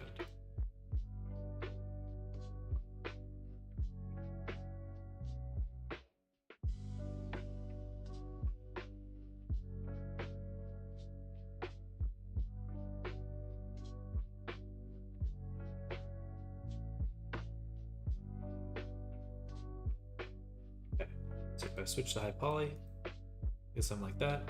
And if we're using the high poly, you bet your buns we're going to use subdivision. I actually don't particularly care for how this setup looks. I'm going to put this over here. This will be our low poly branch, and this will be our high poly branch. Here. Okay, so now I can toggle between the two. Beautiful.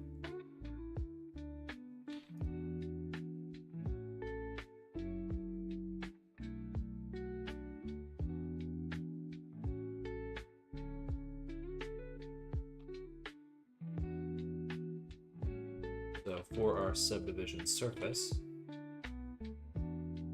we can make some assignments specifically for these pockets. We can add a pockets step. We can extrude that selection.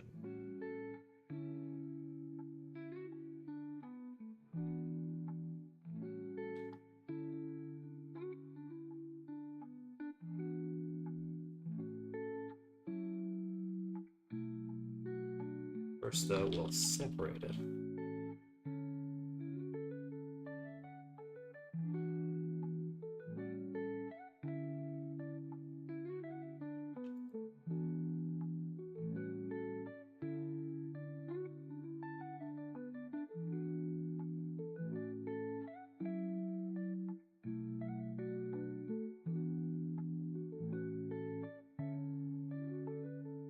We want to select based on faces.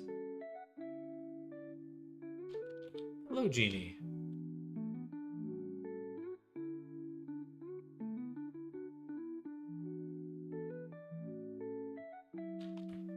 That's because we're welding.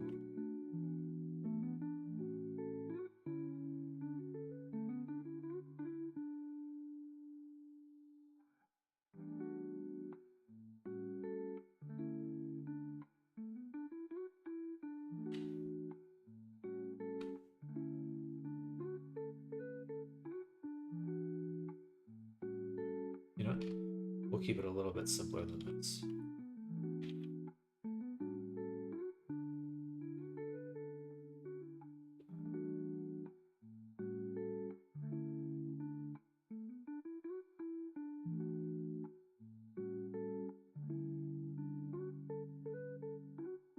How's your day going, Jeannie? What are you up to?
guess I don't need the weld because all that is a merge by distance with the selection. The selection is the named attribute weld. That is a weld right there.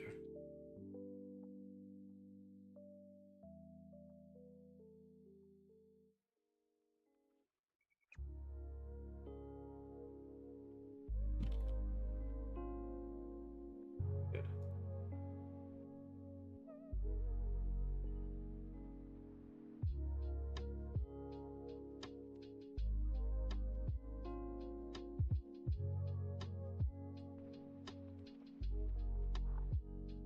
Do I work for a studio? I do not.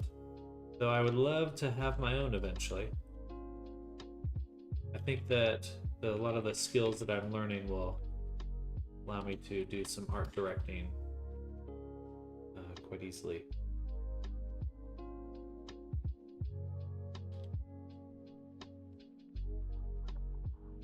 No, I do this full time, so definitely not a hobby.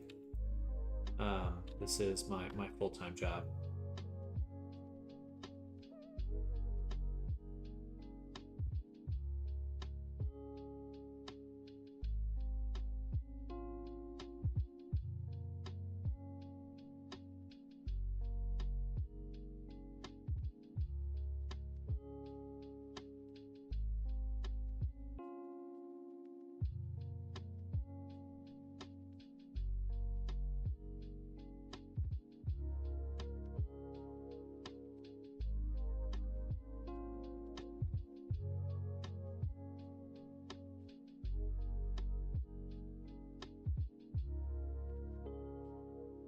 We're gonna redo again.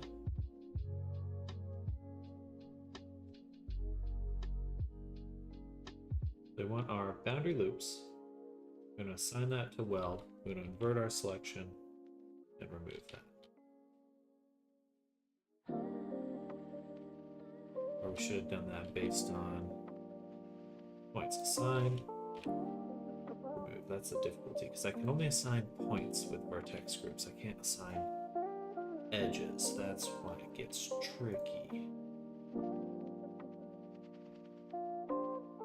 Alright.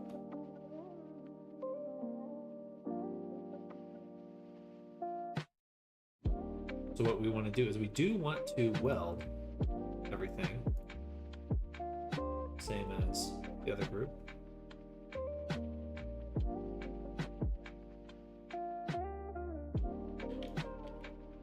We're doing well. Merge by distance. Gotcha. This should go here.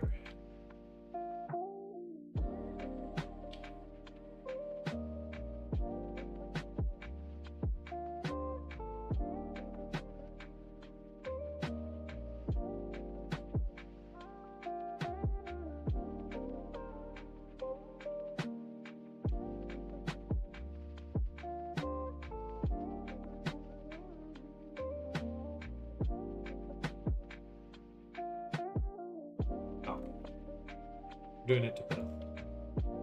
It's good to know we can merge by distance, but this is getting painful. We'll do that. We'll add back our weld.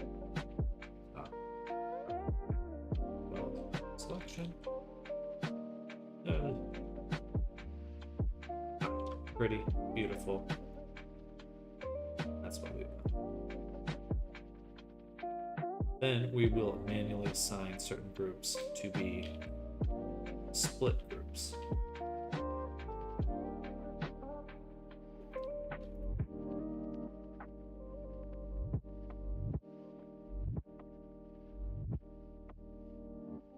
So for the high poly, we can actually go in and split. Split edges. This gives us a really nice effect.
work. I want to split the edges that equal this.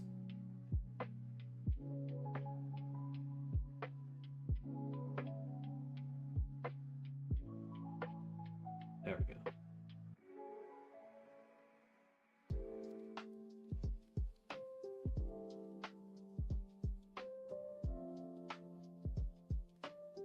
Okay, that gives us a really nice edge. Beautiful. I like that. And we can add these cuts in a few more spots.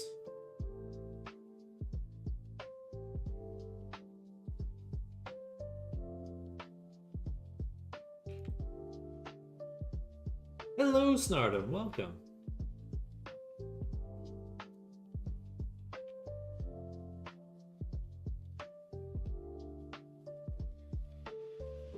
We're learning some cool GeoNodes Marvelous Designer tricks.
Yeah, I just realized I'm doing so much work in Marvelous Designer.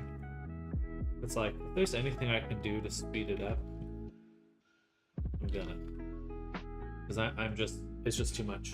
It's just too much time.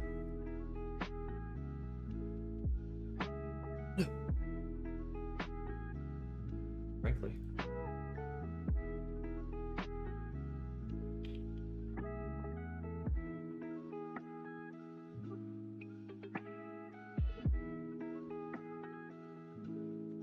Actually, maybe this would have been the way to do it last time.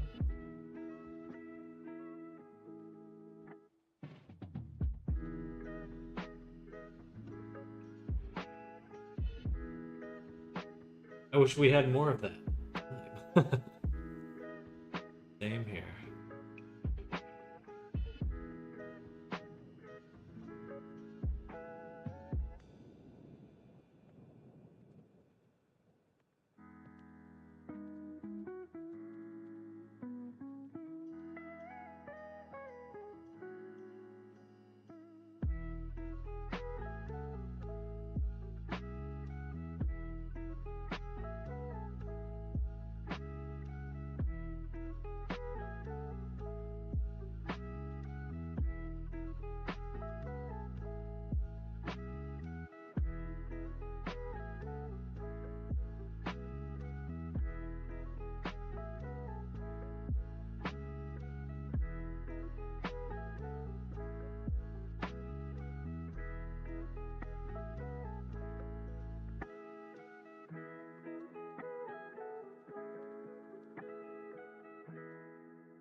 I suppose that is the whole reason I'm doing this. I need to save time. Efficiency through laziness.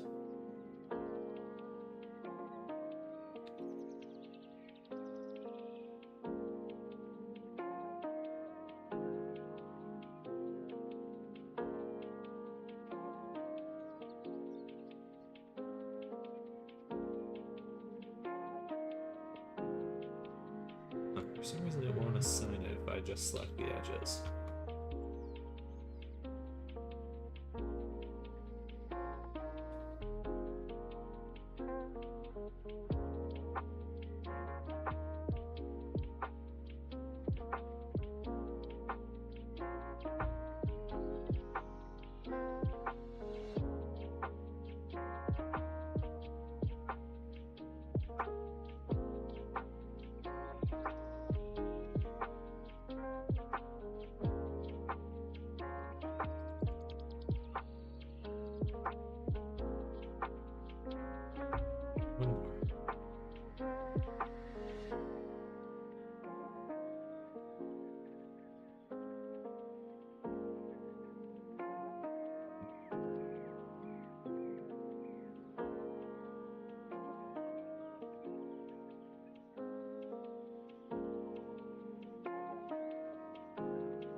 Okay.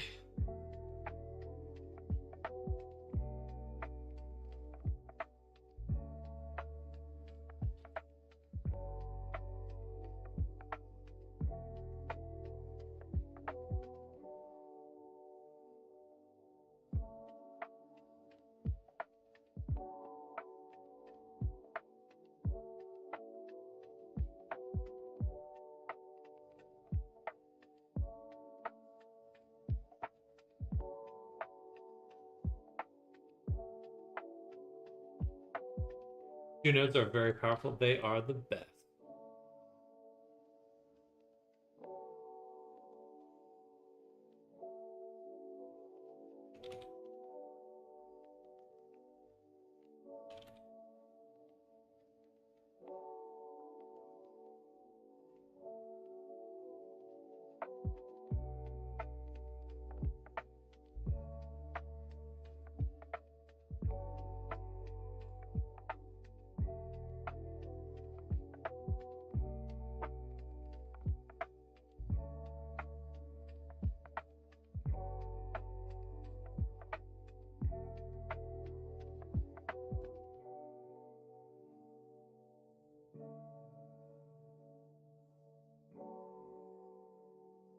Like some audio options, bit random, but I'd still like it in Blender.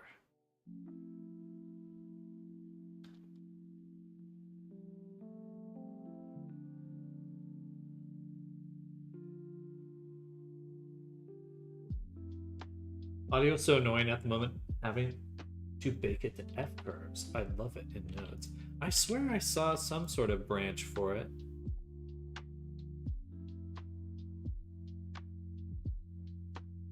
It looks so shiny.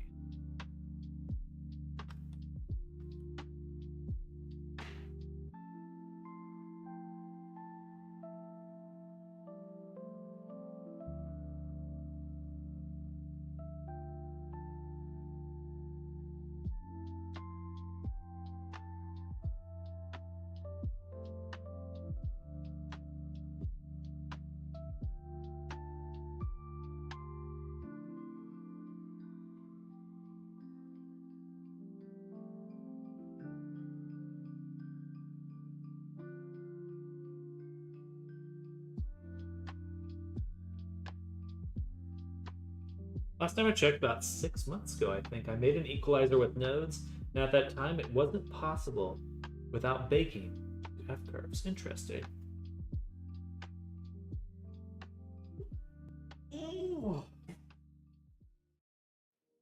I know so little about audio compared to other things.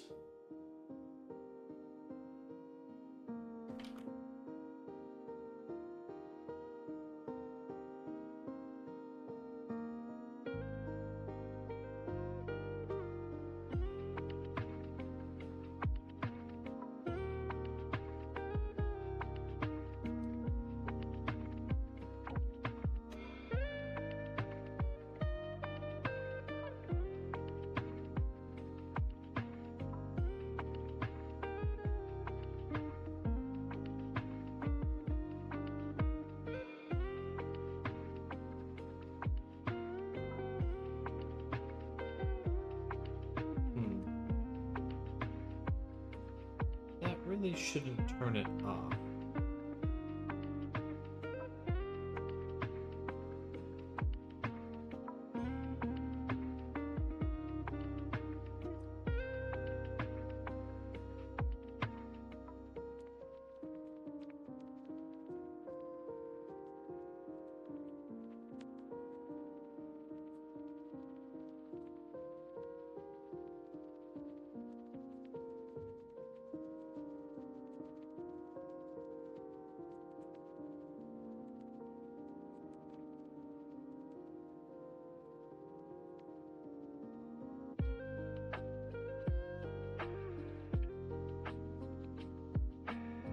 we should triangulate before, just in case it changes the triangulation.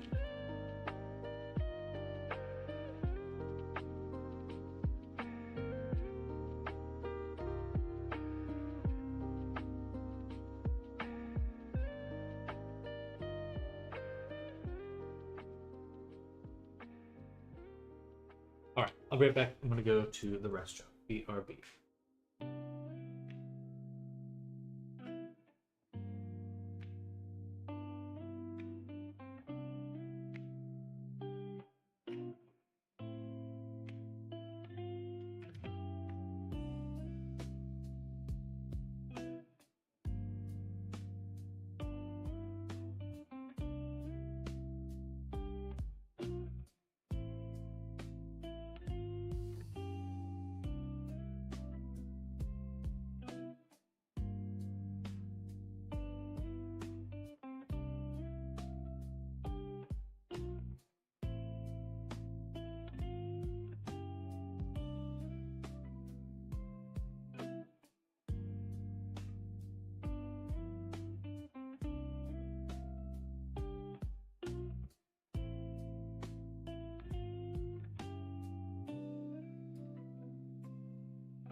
All right, got another 20 minutes and then it'll be lunchtime.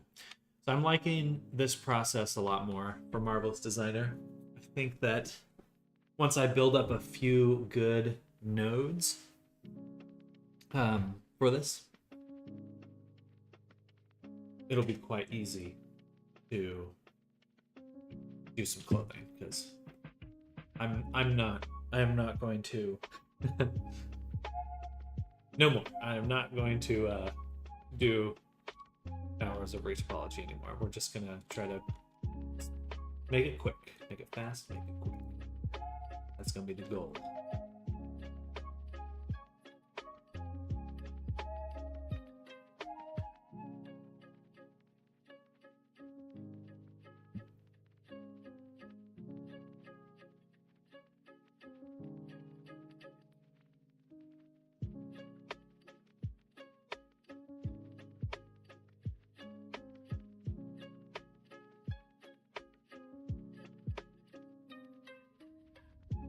We're gonna take the hood. I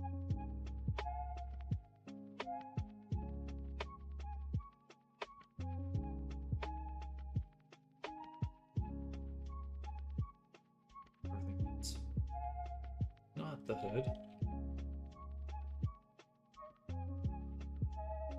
And then join that back in. Not before flipping its faces. That way we can get our hood made. And then when we bake, we'll bake the inside of the hood, and that should give us some really good results.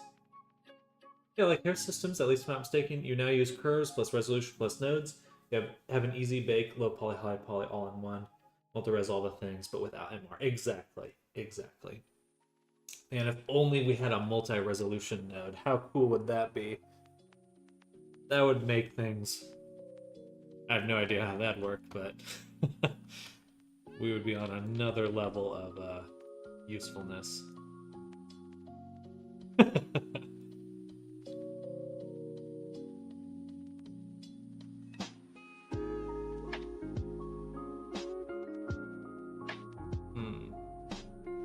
There is one issue, though,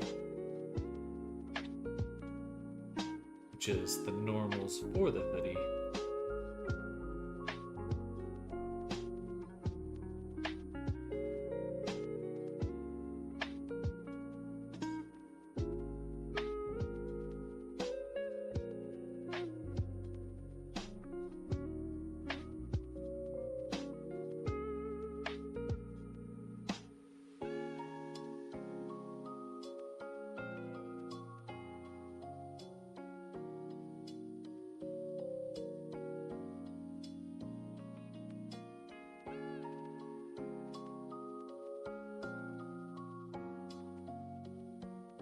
For the hoodie, we do need to offset the normals of the segment we just created. So to do that, what we'll do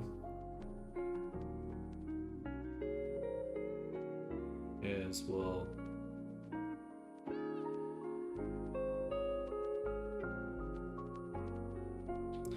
need to store a named attribute. That attribute is our favorite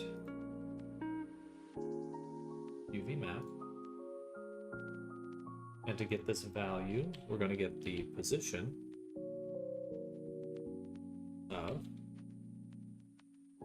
our geometry that we then set.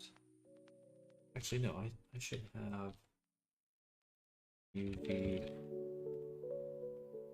Yeah, okay. Let's do this, and well, what I would want is one where we can scale offset vector attribute by the bounds of the UV. But you know what? This should be fine, because now I can just go over here and do a UV, check UVs. Oh, interesting.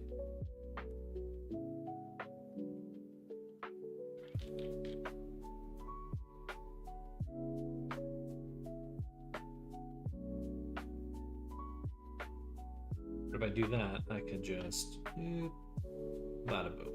All right, easy peasy.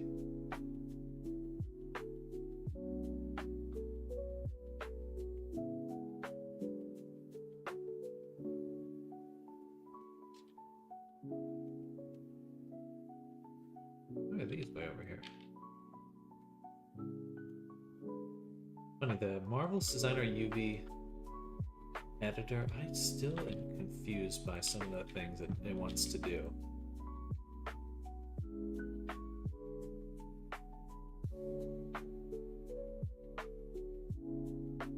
Okay, these can just touch actually.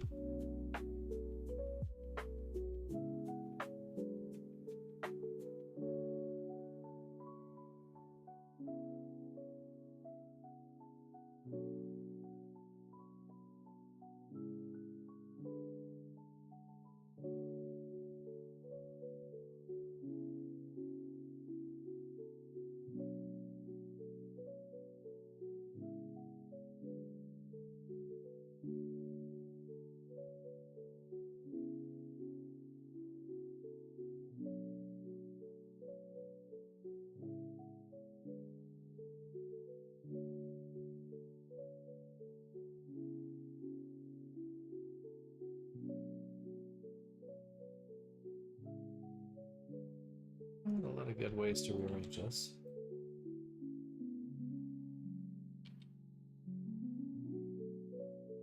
That'll have to do.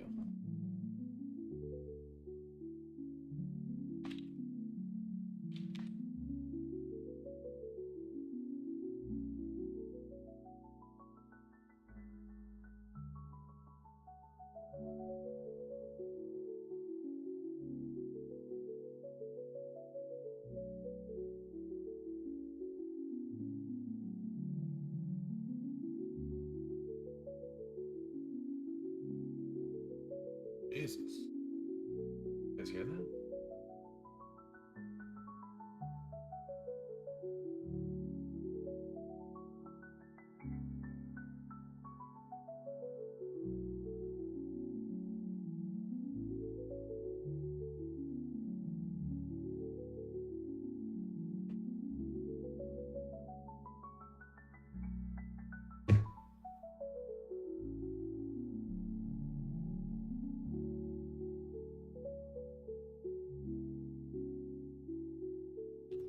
All right, we need some other collection. So we're gonna do hoodie, outfit. We already have this high poly one. Is that what we're in right now? No, it's not. Let's take both of these. One more collection for hoodie, outfit, GeoNode components. And we'll put the pockets in there. Those are something that I removed. All right, and then in the high poly collection, we can put our hoodie. Okay. Beautiful.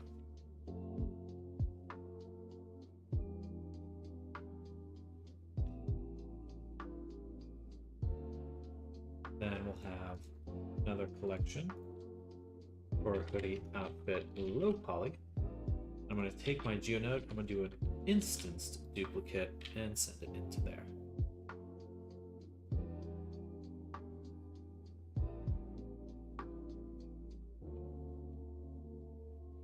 This one will always be this.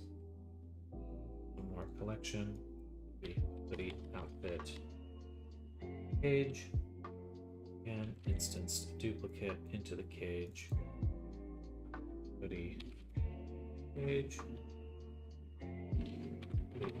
Low poly.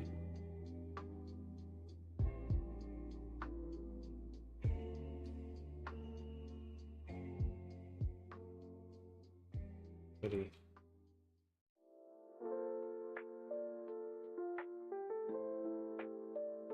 All right.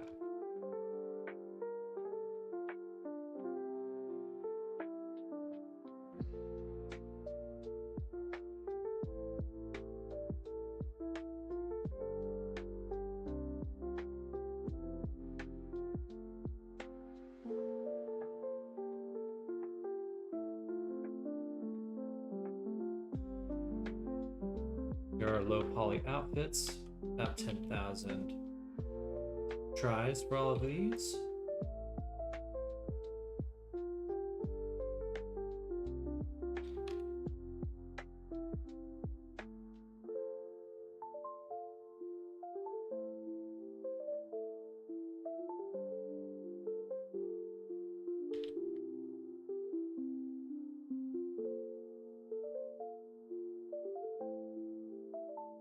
UV. What am I looking for? Image texture. UVs.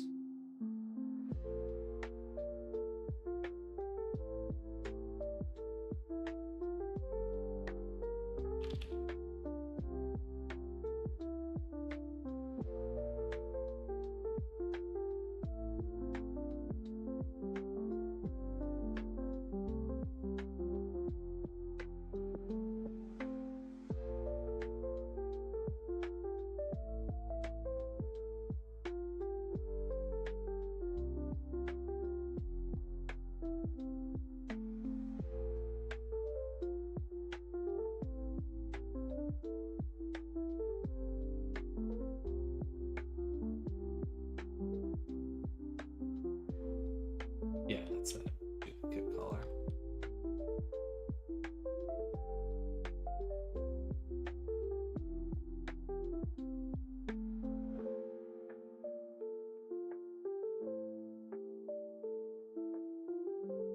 Good morning, Noel. Hello. Welcome. How you doing today?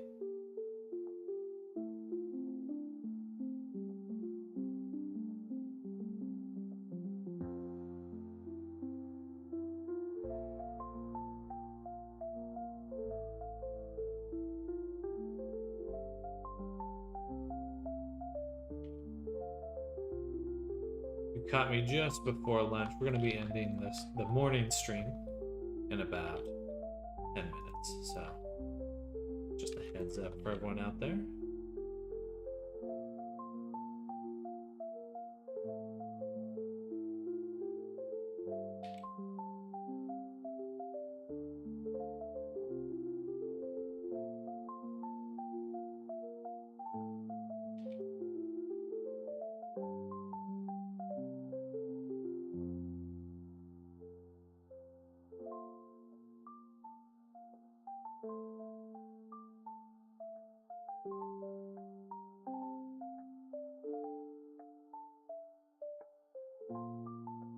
Yeah, absolutely.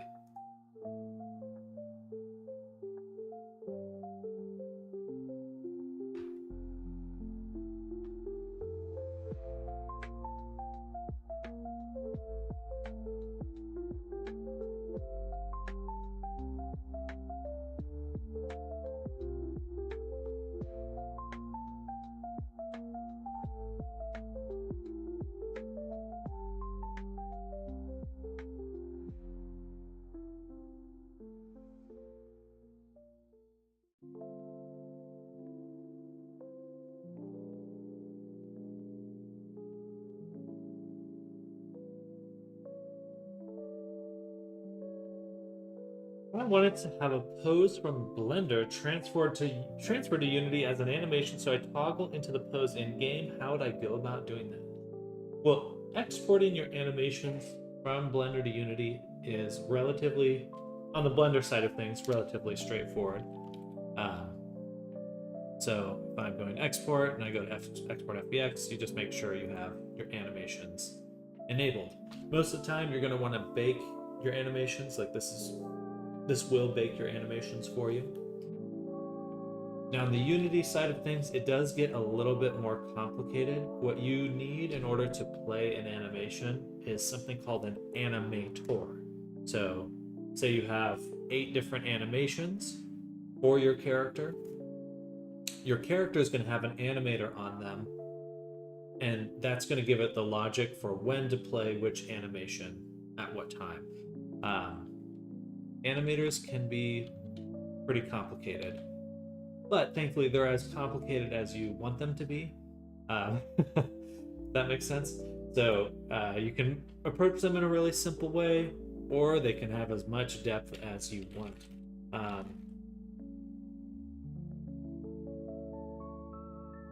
Are you doing this for VR chat or just for Unity in general?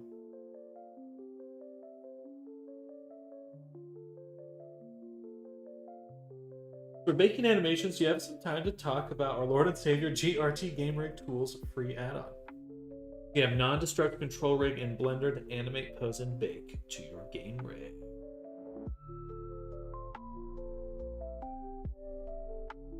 See, that's why I like Auto Rig Pro, because it's just one rig and it cleans it up.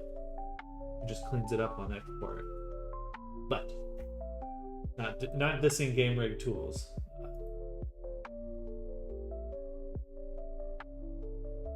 VRC, okay. So VRC has an animation system that they use by default. So I don't really have time, since I'll be heading out in just a moment, I won't have time to get into VR chat specifically, but here's a good link for you to start kind of diving in and taking a little look. So you have your animator parameters for VR chat. These are the default parameters. And I'm going to drop that right there. But the most important thing are these playable layers. So this is what you really want to look at. Generally, if you're doing just like toggling things on and off on your character, that's in your FX layer. If you're looking to change your locomotion, I think I made a tutorial about this recently. Yeah, I did. Sam Dutter YouTube. That's me, guys. That's me. So let me go ahead and share this. So I'll copy that and post that right here. This hopefully will give you some insight into like what's going on, and it'll probably kind of summarize things a bit better than I can at the moment. So definitely take a look at that link there. And if the link doesn't work for some reason, it's just in my main YouTube channel. Yeah,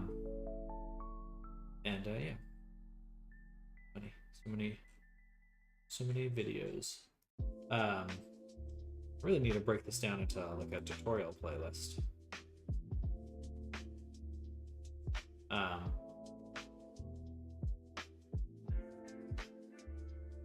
Hopefully that helps.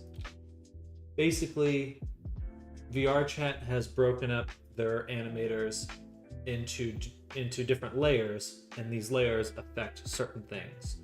If you want to adjust the locomotion or the way the character walks, that's on a certain layer. If you want to override your animation, like the emotes do, where you can do the backflip toggle, that's on the action layer. And those are a little bit stronger. They don't, but each one has its own ways you integrate it. Just depends on what you're looking to affect. I saw Rainhead do things with the FX layer, but she only used it for emotes, no armature changes. And that's exactly correct. So on the FX layer, you cannot affect bone transformations. So you can't, the FX layer literally cannot move your fingers in any way. So again, different layers for different things. Yeah, I'm gonna go ahead and call it here for the stream, everyone.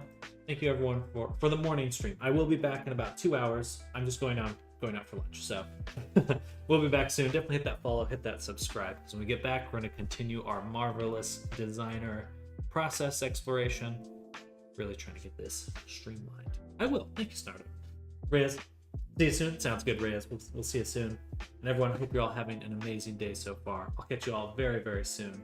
And enjoy your day in the meantime. See you in just a bit. Bye, everyone. Bye, Neoma. Bye, Arctic. Bye, Stardom. Bye, Reyes. Everyone else that's lurking.